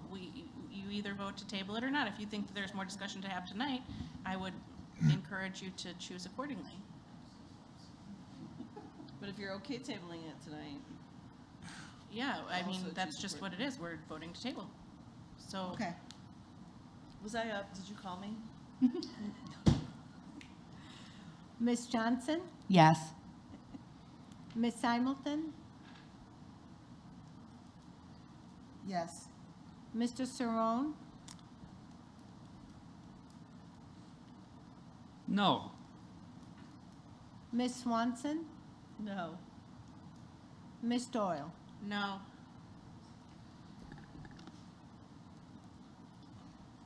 So we get to continue to discuss, right? Yeah. Yeah. Okay, can I say something now? Yes. Yes. Oh, okay, cool. Because I didn't get to say anything, that's why I said no. Okay. Yeah, sorry. I just had a question. Can somebody just remind me and remind all of us what we've done to gather? I understand we've gathered a lot of our voice, and we've gathered a lot of administration voice. What have we done in this process so far to gather community voice? That Faith, Oh, you have an answer? I mean, Sometimes we ask questions that we know the answer to, and okay, so thank you. This is one of those times. Okay. Thank you. No, well, yes. No, thank you. So, we have not done anything recently with these. These are supposed to be summary statements that take into account all of the statements that are already in those quadrants, but wrap them into one.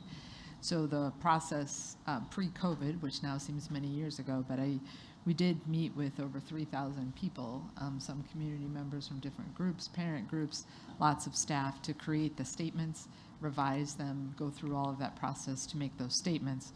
But you are correct. We took the statements that are there to have a summary goal or a summary statement to incorporate all the pieces that were already there. So we haven't really, and I'm not saying we have to go back and touch base with 3,000 people, but we haven't really touched base with the community since pre-COVID, correct? Jared, are you asking your question for the mission statement? That's what we're talking about right now? or are you moved on to the vision statements that are on the back page here? Yes. Because the item for this discussion was this discussion on to update the district mission statement. I understand. Okay. But I just wanted to make sure. I know, but conversation was. Which had not been updated since 2014. But Yeah. technically, the question can apply for either one, right? Yes. So, Yes. I guess my answer is yes. So there's a mission statement, a vision statement, and a climate and culture statement. We're looking to get clarification on all of those. I agree that with the climate survey that has just been done, it'd be completely disingenuous not to incorporate the results of that. And, I know that, we have the results available. It's just a matter of getting the feedback from, are we getting it from the company that did? The feedback that you've received is all we're getting. That's what we're getting. That's Yes. all there is. When we met with them, that was the feedback that they provided. It was unfortunate. It seemed like that's what they did is they read back to the information that we already had. So what we're working on together is an internal response plan that takes their recommendations, because there are recommendations within that plan, and because there's also surface level data, and then we need to be able to dig down on some of the data that's been gathered to Yeah, I So- totally get all of that. So, yeah, we can't, really say one thing if we believe that it may be possible that another thing is true. I don't want to disregard the work, including that of our students, that has been done on our mission statement. Can we talk about a piece at a time? Because previously, we could talk about a piece at a time. And this is just to be the summary, but it looks like the climate piece is meant to be the summary, but overarching the whole thing is the mission statement. I don't think that mission statements tend to be rather broad, but it certainly captures the intent of the plan. I don't know what could change with more feedback, I guess, is what maybe someone could clarify for me. What would change with more feedback to a mission statement? Not the climate and culture, not the vision statement, just the mission statement portion of it. No, Nothing. nothing for me. Yeah, okay. So, I'm good just with- in the interest of not making extra work for overworked folks, if we don't think it will materially change what this board wants to see as the mission statement, I don't see why we would postpone a piece of it, although I don't also see why we can't, like you said, print out a flyer with incorrect information on it, so we wouldn't be printing it out till it's all done anyway, so I don't know that it makes much difference either way to me if part of it is still to be looked at. I would like a firm end date on how long we're gonna look at this, because as we know, while this hasn't been re-decided since 2014, it's been discussed over and over, and there's always a good reason to put it off. And I don't wanna see that happen here when so much progress has been made. I'd like to see us come to some kind of agreement that we will have this completed by like the end of the school year or the end of this calendar year or something to that effect, right? Because else things just will drag and nothing will get accomplished. So that would be my only concern is let's make a decision on when we're gonna make the decision. We brought this to you. We felt that the mission statement was, like I said, we had the different verbs there, and we weren't sure. We wanted to give some input to the board, and again, this is your work, and we wanted just the highlighted section. But I think it's in regards to the mission statement. I think you have enough information, I would think, to make a decision on that. I agree with you with what you said in regards to the climate and culture statement. I think we should look at the survey a little bit more and see how that could inform that, or that could be part of an activity with the new with the new committee. I totally agree. That could be part of it, and we could bring that information back to the board, because part of the role is to advise the board on issues that the board is going to make the decisions on. That's just my opinion. I think, again, mission statement, you can make a decision on that, and from what I'm hearing from everybody, I do agree that the climate and culture could use some more work and get more input. So you are of the opinion that this is an appropriate use of the committee? Yeah, I think Okay, you and could utilize it. that's why I said no to tabling it, because I was hoping that, because that seemed like something we can get done, regardless of whether or not we tabled this discussion, so. The that's- agenda can yeah. be, an agenda item can be added by the board, a board Yep. of education So I'm or totally, district administration in the bylaws is what I read, so. Mhm. I and just then, yeah, have and a, get feedback on the culture study, so. I have a point of More. clarification. When you said about the work of the students, was this, Dr. Sparlin? Yes. Brought to the Student Advisory Committee? No, not the Student Advisory Committee, because we did this in the summertime. Right. We brought it to Anya and Monica because, well, I guess we did, yes, we did, but that was, They were the only they were ones the on only it. ones on it because the others were, had graduated and left. So the answer to your question is yes, but it was a smaller version of the committee at the time. Okay. Okay, so if that's the case, then I'd like to get the input of. The Student Advisory Committee. I was under the impression this was of that entire Student Advisory Committee. No. Okay, and that makes more sense. So, yeah, I'd like to get this Student Advisory Committee. I just think something this big should get, without making it cumbersome, we have all of these places that we can gather feedback from, and the Student Advisory Committee, potentially the CAC or whatever it's called, and just to have the opportunity that we did reach out and ask, since it hasn't been done in a while. That's all, that's what I was hoping for, along with understanding where our staff is at with culture and climate. Well, and as soon as one of the ink is dry on one of these things, it starts to change and not be Yes. exactly what it is at that point. So I just would hesitate to continue to push off changing anything with the hope that it could ever be complete, because it will always be a moving document. And I think it's important to recognize that where we were in 2014 and where we are in 2022 with everything that has happened between the pandemic, social media, the speed of information, I think it's just important to somehow reflect that in our mission and vision. I've said this at prior meetings, that if we continue to do things the way we've always done them, we're losing our students. We're not in a place where they are, and we need to be in a place where they are. And so I just want to make sure that that's reflected in whatever we put forward. Agree. Just want to know, when are we going to be done Yes. collecting that feedback? Yeah. Because, like, for real. I had hoped this was going to happen, and we were going to kick off the year with it, and I think that was our goal. But Well, I that agree. was yours, but none of the rest of us shared that information or knew that piece of information. So if I heard the board correctly, and correct me if I'm wrong, please, for the mission statement, we're going to, we have a good start here. We're going to take it back to the Student Advisory Committee. Yep. And get input from the entire Student Advisory Committee, so that's great. We'll put that on our next agenda, which is coming up very soon. And then in regards to the climate and culture statement, we will make that part of an activity for the first meeting of the community council, advisory council. I'd say open up all of it to both groups. Why limit it to one question to one group and one question to another? I think that's what the intent was, yeah. Yeah.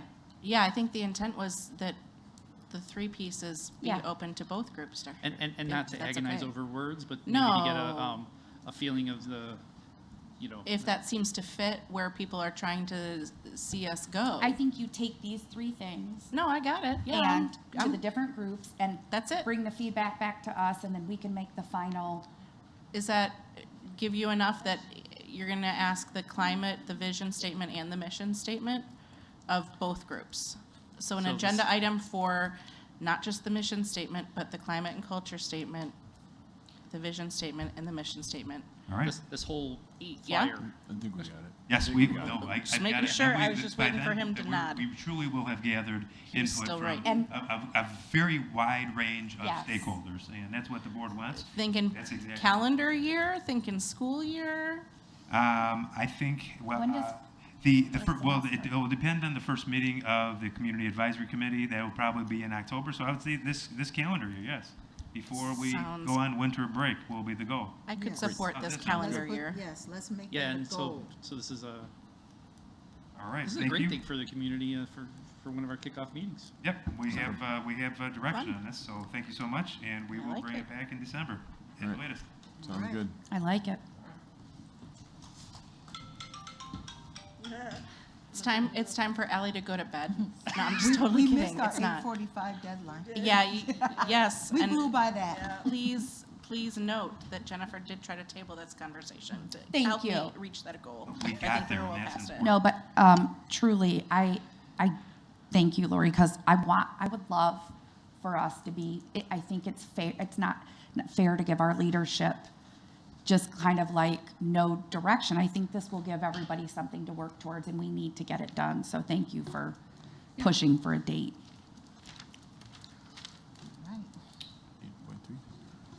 8.3. 8.3. 8.3 is discussion on the procedures for our newly created Community Advisory Council.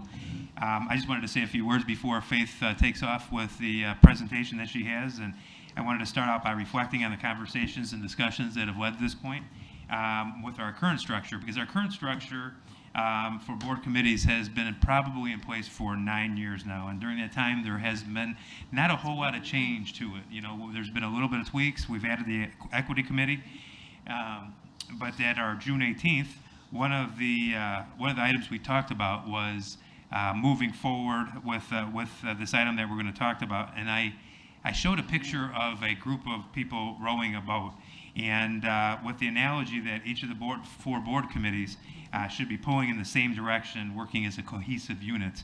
And I asked the board if the current structure was meeting the needs of the board, and if not, that we should consider the new Community Advisory Committee that we've talked about as we move into the future. So we talked about creating a model that brings the community and administrative members of our current four board advisory committees together to create a synergy amongst those groups. And so bringing the members of our current advisory committee together under that one committee will not only value the expertise that each of those individuals brings to the table, it will also create a space for additional community members to earn and provide input by creating a platform of collaboration for a larger group of people. So with that, Mrs. Dahlquist, would you like to go over what you've prepared for this evening? Yes, I just have a procedural question because the item where the slide deck is linked to is actually in 8.4 with the revised procedures for board committees. So wasn't sure if you wanted to talk through the first item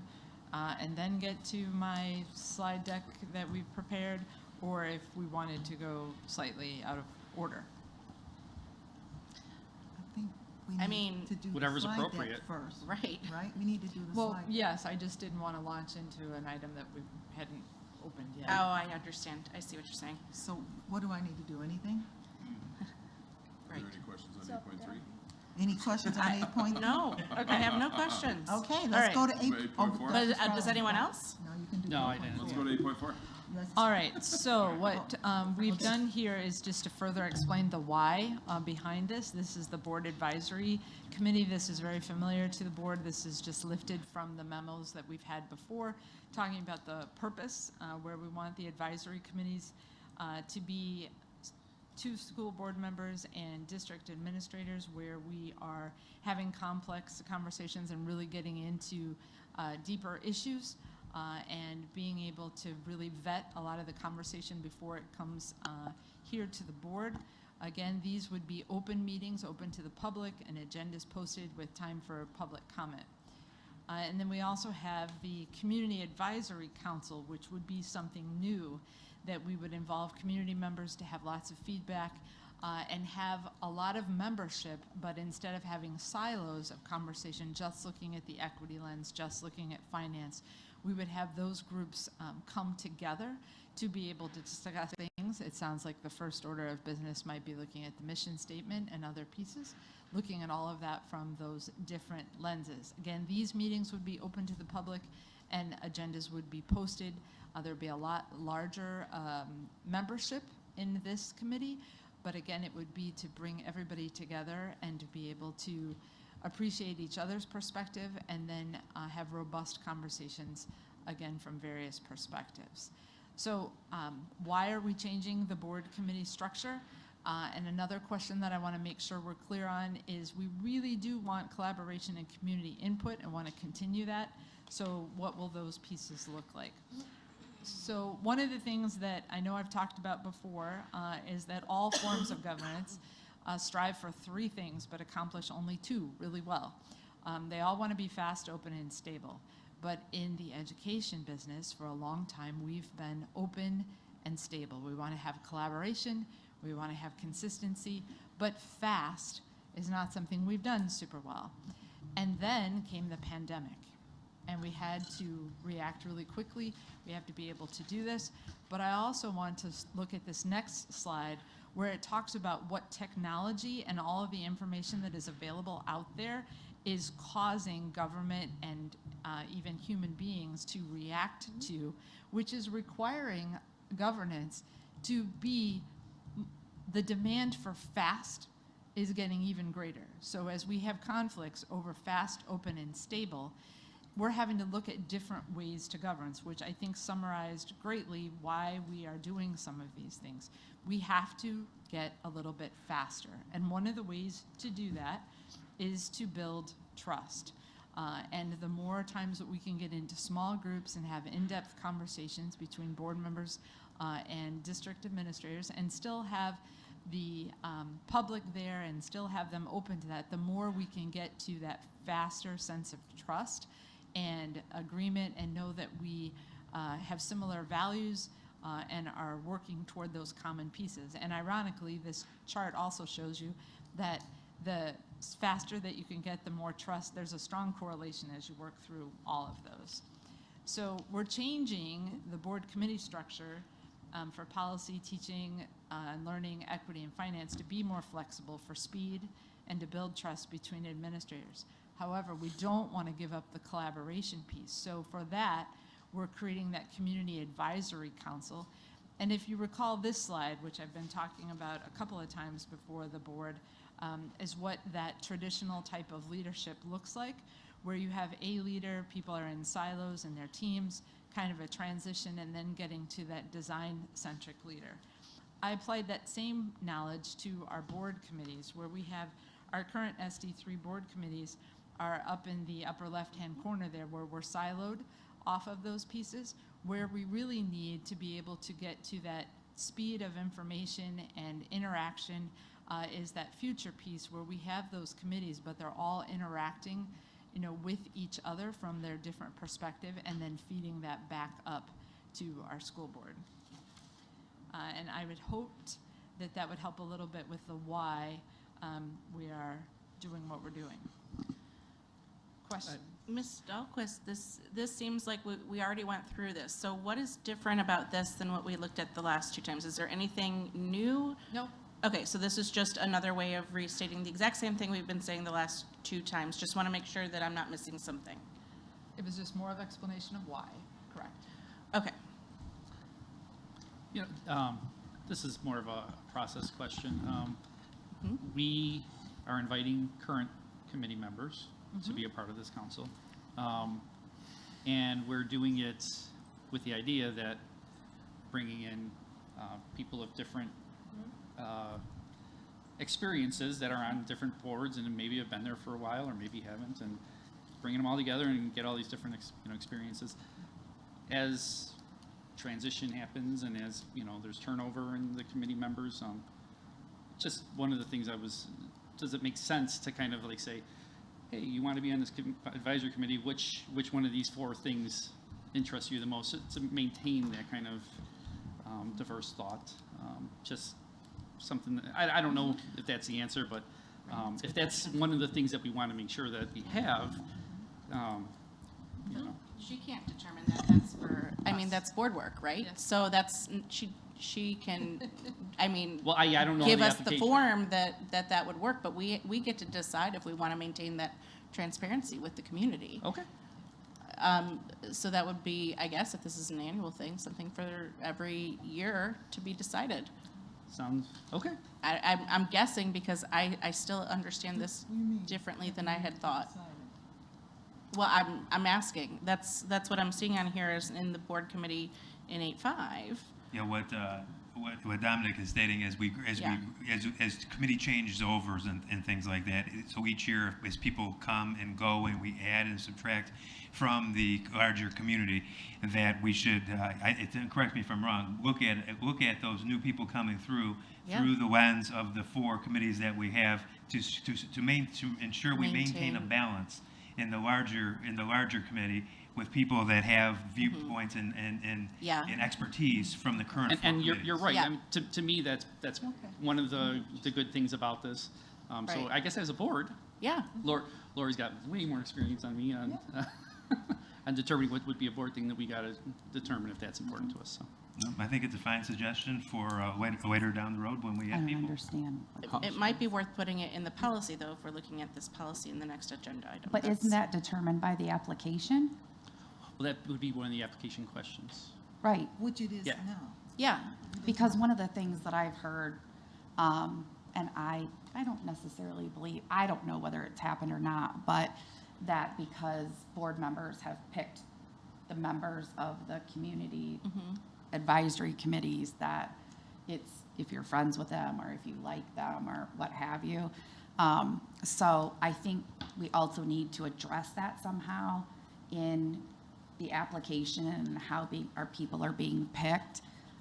So I think it's very important that we have a diverse group, but I also think we need to take the opportunity so that people don't feel like it's, oh, I'm just handpicking my friends. Well, I mean, somebody is eventually going to pick, right? No matter who it is, and that person will have biases toward some group or another based on their own experiences. I think, to me, it seems like the most thoughtful way to do that is to at least understand which lens people are trying to find their interest. If we have, for example, somebody who's really good at, impact fees or something. I'm just picking something random, right? Who just knows a lot about this. It would be good to know that. And if we have a question that would give them the opportunity to share that or encourage them to, I think that's all he's talking about. I think one of our questions are, what experience and expertise and do you have? I think that's one of our. Whereas when you're referring to our questions, what are you referring to? I don't know, the questions that when the application, we get the applications that are sent out. And we see the application answers. What I'm saying is it would be good to maintain that diversity of thought. And if you look at the application, the procedures, the new procedures that are in 8.4, the CAC appointment process, it talks about typically happening every other year during the summer, and it says community members may be appointed to serve as members on the Community Advisory Committee as outlined in board policy. Such appointments shall be made in order as follows. 1, by encouraging volunteers who reflect the diverse student population. 2, by seeking volunteers and making appointments based on citizen interest. 3, by direct appointment of the board president and approved by the board. So you may want to consider changing that before it comes before you to be approved. So when I mean, I wasn't here, so when you appointed people, did you reach out to them? Like, did you call them? Did you talk to them? For the new council, You were here. You have been through the same process of the committees we have now. I mean, in 2020, did we reappoint in 2021 or no?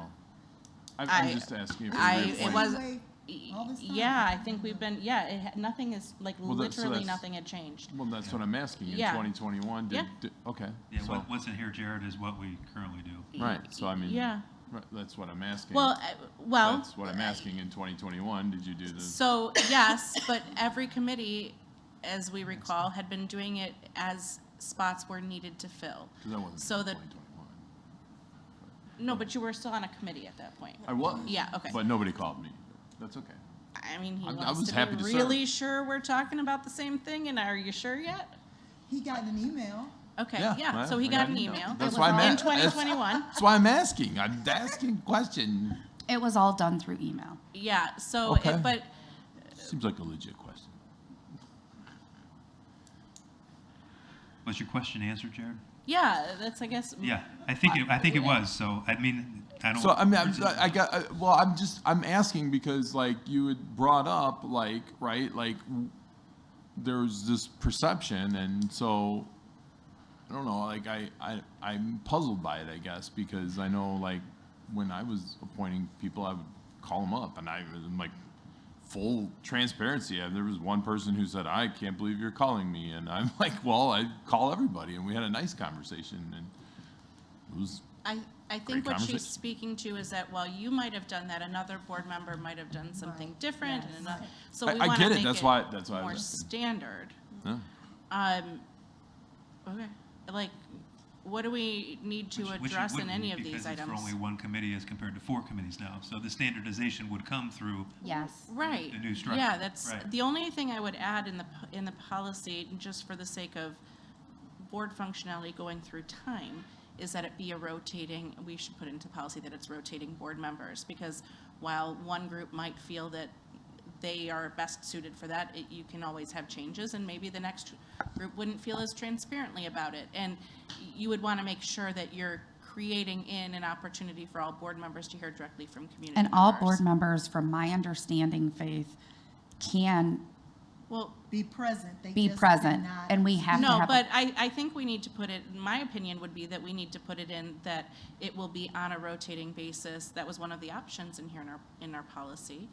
So you're talking about from month to month, or from meeting to meeting, you're saying? I'm not saying any of those things. I'm saying there's an opportunity here for 2 board members to be appointed, and I believe you'd put it in as an annual basis, or for rotating board members.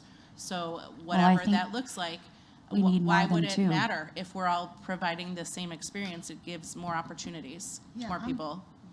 No, I'm just trying to figure out, so each of these committees. I think we got 2. two board- No, the community committee.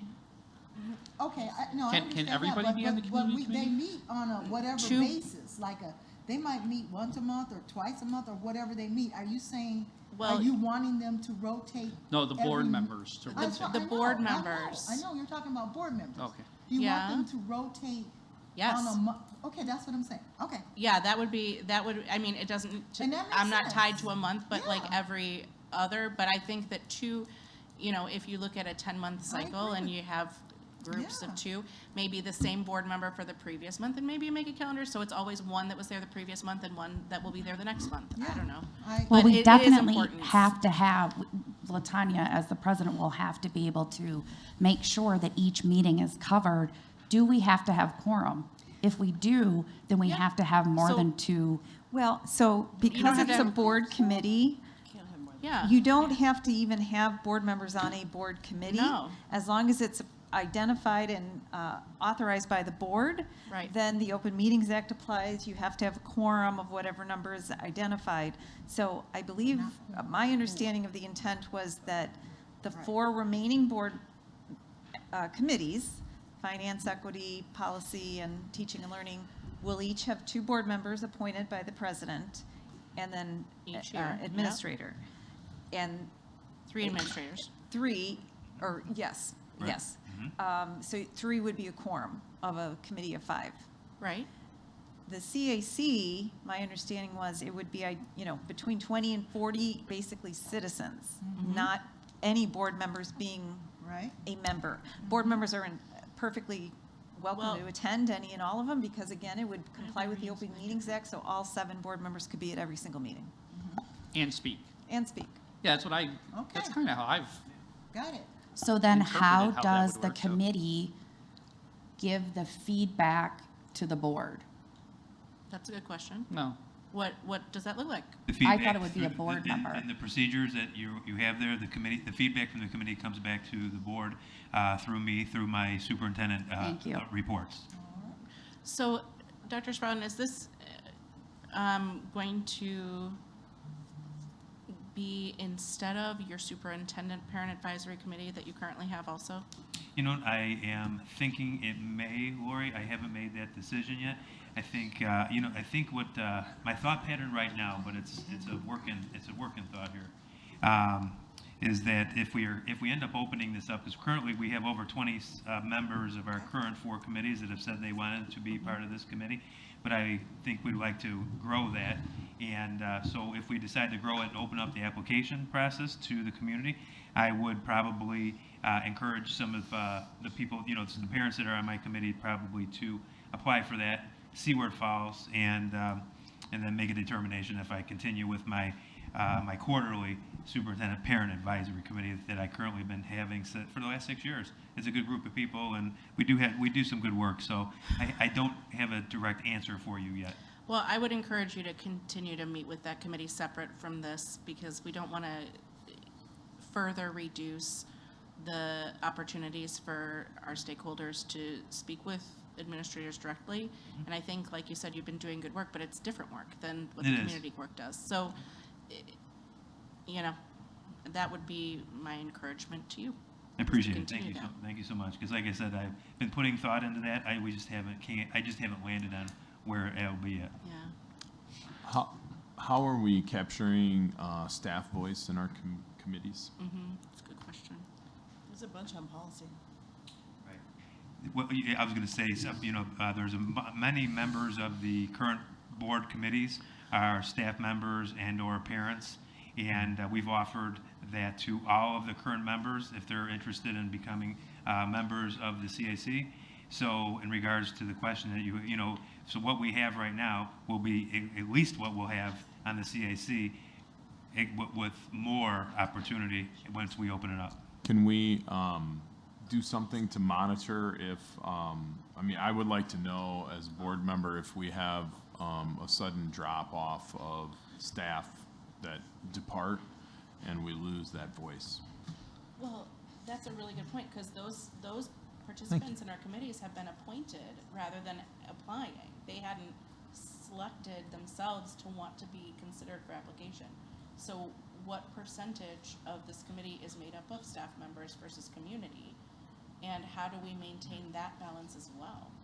I think that would be data that we would provide the board when we open it up, Lori.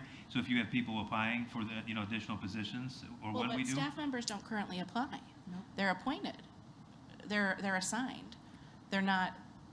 They don't apply like how our community members do. Like, right? Am I totally forgetting something? I have no idea. You're right. No, staff members don't apply. To the current 4 committees, that's what you're To saying. the current, so to Dominic's point about maintaining the balance, we would want to also maintain the balance of staff to community members. And what will that part look like for maintaining the staff members? Will that be the same as it has been, or do we offer all staff members the ability to apply as well? Faye? We've been operating differently from my understanding of how we're doing staff on committees. On equity, we had staff members that did put in for applications and were chosen as who, and went through those pieces to have different levels, different teachers versus administrators, all of those What about pieces. teaching and learning? Teaching and learning, we've really gone to having staff be part of committees that created that, and then bringing some of those staff members to the committee to explain as by different topic. So, for example, when we talked about the new social studies piece, we had teachers and staff and administrators that were on that committee that then brought that voice as part of what we were doing with social studies. The committees function so differently as their tasks. Right. So some of the valuable conversations we have had in the Finance and Facilities Committee have come from our staff and administrator members, because they understand what this looks like on a real day-to-day level. And these are questions that kind of lend themselves to this conversation. And so I don't want to lose track of that either. So yeah, that has been operating differently. So how many members do you have that are because I'm trying to think, do we have them on teaching and learning? I didn't think so. Well, and at one point in the past, it was a majority of staff members and less community members, and that's gotten rebalanced. But as people had left, and you know, it just kind of had shifted. So if the goal is to create something better, then let's not get stuck in that staff to community member problem that could arise. But from my personal opinion, I'd like to see staff members be allowed to apply, like you said, that had happened for equity, but that hadn't been happening in other ones.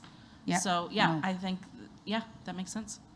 I don't know if anyone feels differently, but No, of course, I would want their voice. Yeah, to choose if they wanted to apply to be on the committee. yeah. Yeah. I guess I'm still confused, though. Is this monthly? Is this quarterly? Monthly? Okay. And we expect the first meeting to be in October. That's what we're aiming for, yes.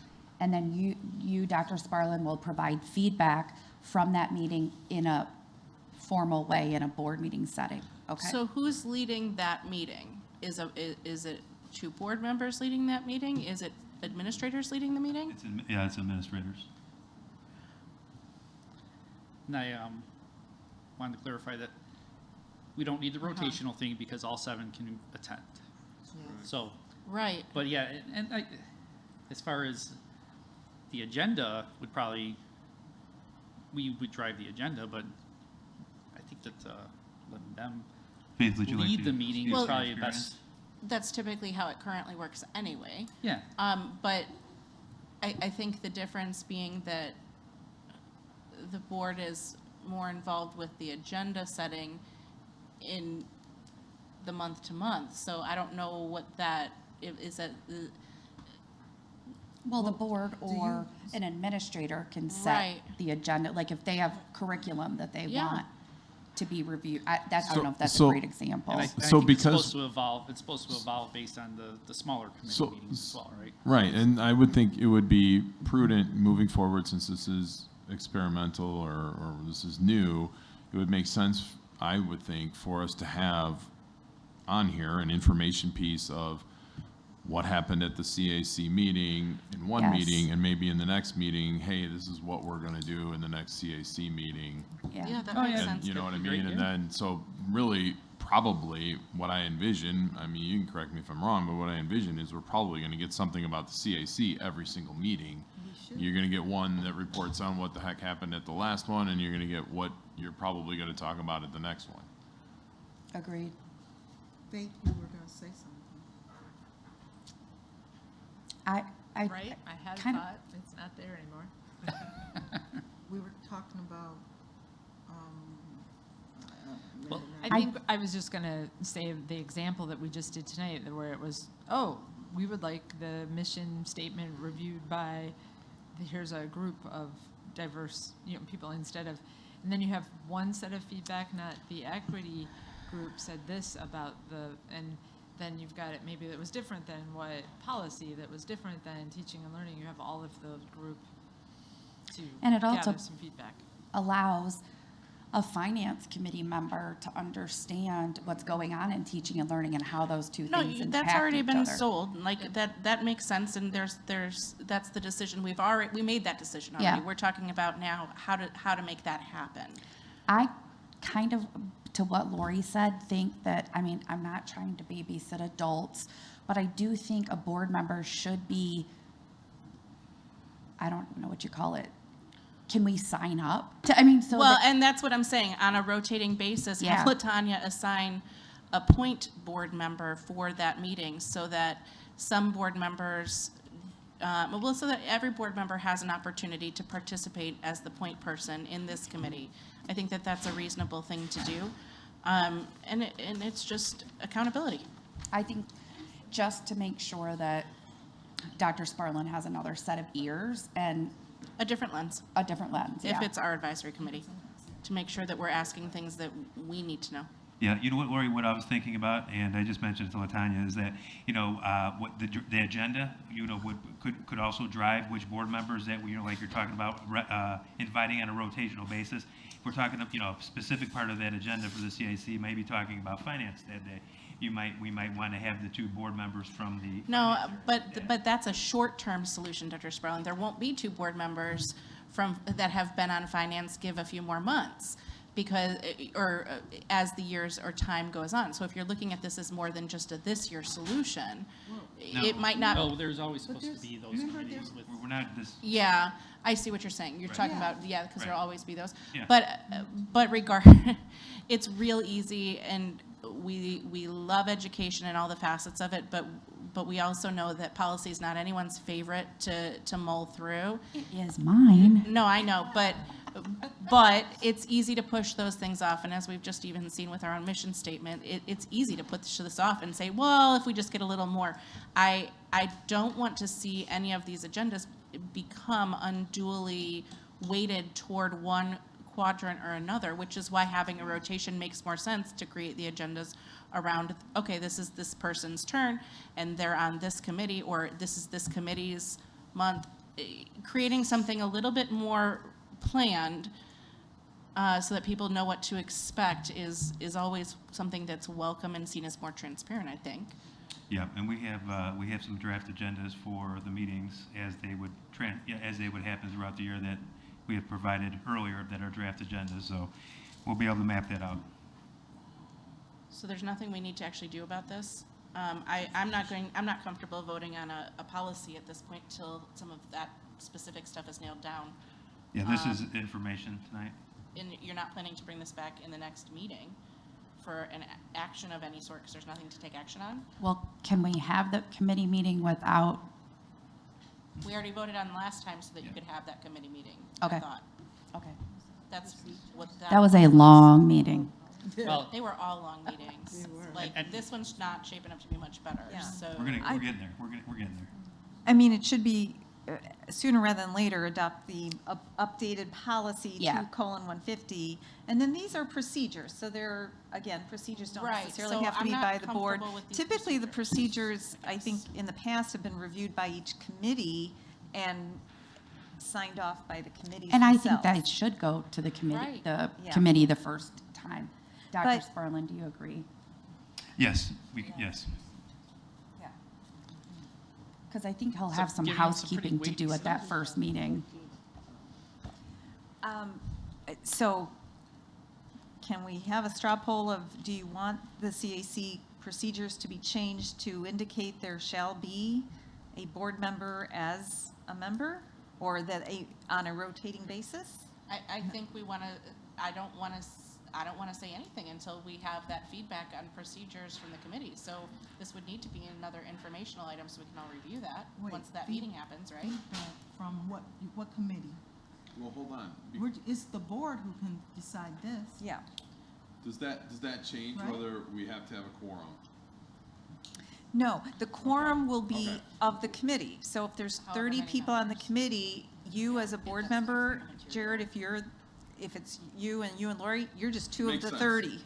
That makes sense. I just needed to know that. Just like Thank our you. advisory committees, yeah. Yeah, it's not. So you could both be absent and there could still be a quorum. I don't think that there's any need to rush on any of these procedures. You'd said that you recommended we make sure our policy is updated, but the procedures seem to be where we have the questions and the concerns. The fact that there is this policy that includes that committee, I don't think is the question anymore. That was last time we voted on that, right? I agree. I mean, it's our job to have policies, so I like the idea of policy. No, that's what I'm saying. Yeah. I'm saying that the policy isn't where tonight we have the questions. Right. The procedure is where we have the questions. Yes. So there's no need to hold off on a policy if that's what Maureen is saying. I we should agree, move but you forward said on. you wouldn't vote on policy until the first meeting. Oh, no, She the meant procedures. Okay, you did say policy, though. I know she did, but I knew But I what she didn't meant. mean policy, I meant get it. procedures. Okay. Because it's 9:33. It's 9:30 and we got kids here that have school tomorrow. Yeah, And teachers. okay. So, are And we all parents who have to good? make sure the kids go to school. Are we all good now? Okay. Yeah.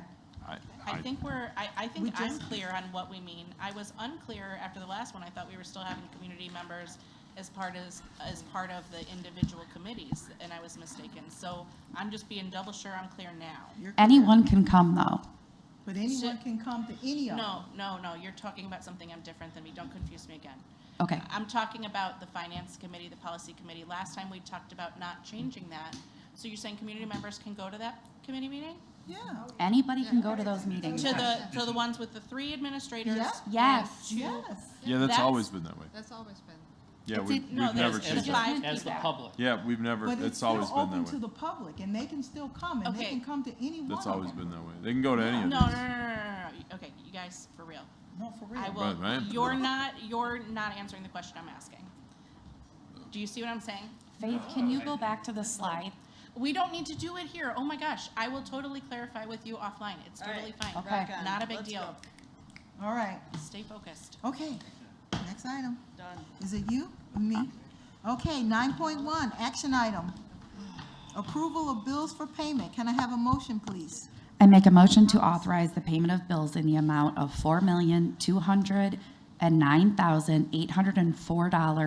$4,209,804.66 as presented. Second. Mr. Saron? Yes. Ms. Johnson? Yes. Mr. Ploger? Aye. Ms. Swanson? Ms. Doyle? Aye. Ms. Simulton? Aye. Motion passes 6-0. 9.2, action item, approval of First Planning Solutions routing service. Can I have a motion, please? I make a motion to approve the contract with First Planning Solutions routing service in the amount of $32,000 as presented. Second. Sorry. Ms. Doyle? Aye. Ms. Swanson? Aye.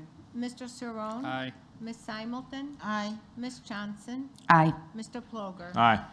Motion passes 6-0. 9.3, action item, approval of intergovernmental agreement. Can I have a motion, please? I make a motion to approve the intergovernmental agreement with the Kendall County Food Pantry as presented. Second. Ms. Simulton? Aye. Ms. Swanson? Yes. Mr. Ploger? Aye. Ms. Doyle? Aye. Ms. Johnson? Aye. Mr. Saron? Yes. Motion passes 6-0. 9.4, action item, approval of personnel report. Can I have a motion, please? Can I I make- make Yeah. a comment about this? I apologize, but real quick, I just want a clarifying statement. When we are looking at teacher assistant base salaries, that's a yearly income, is that correct? That's what they make for the entire year, is that correct?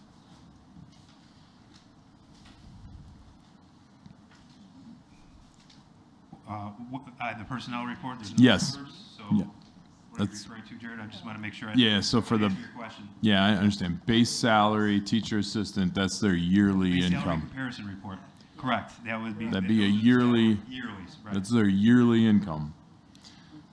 So when I get that we're gonna have people come in here and talk a lot about why there's a shortage, That's probably part of it. this is a huge part of that piece. And I just want to make sure that I wanted to make that comment before we vote on this.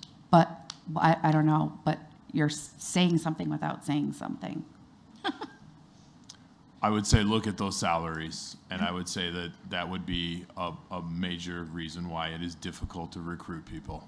That's why we said we need a staffing or a comprehensive organizational staffing plan. It's not just here.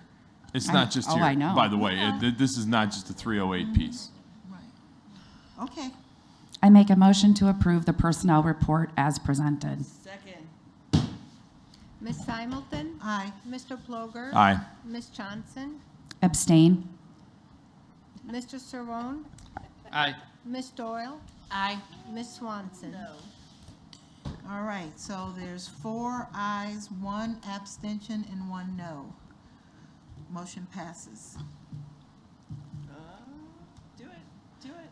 Can I have a motion to adjourn? I make a motion to adjourn. Aye. All in Oh, favor? sorry. Aye. Aye. Aye. All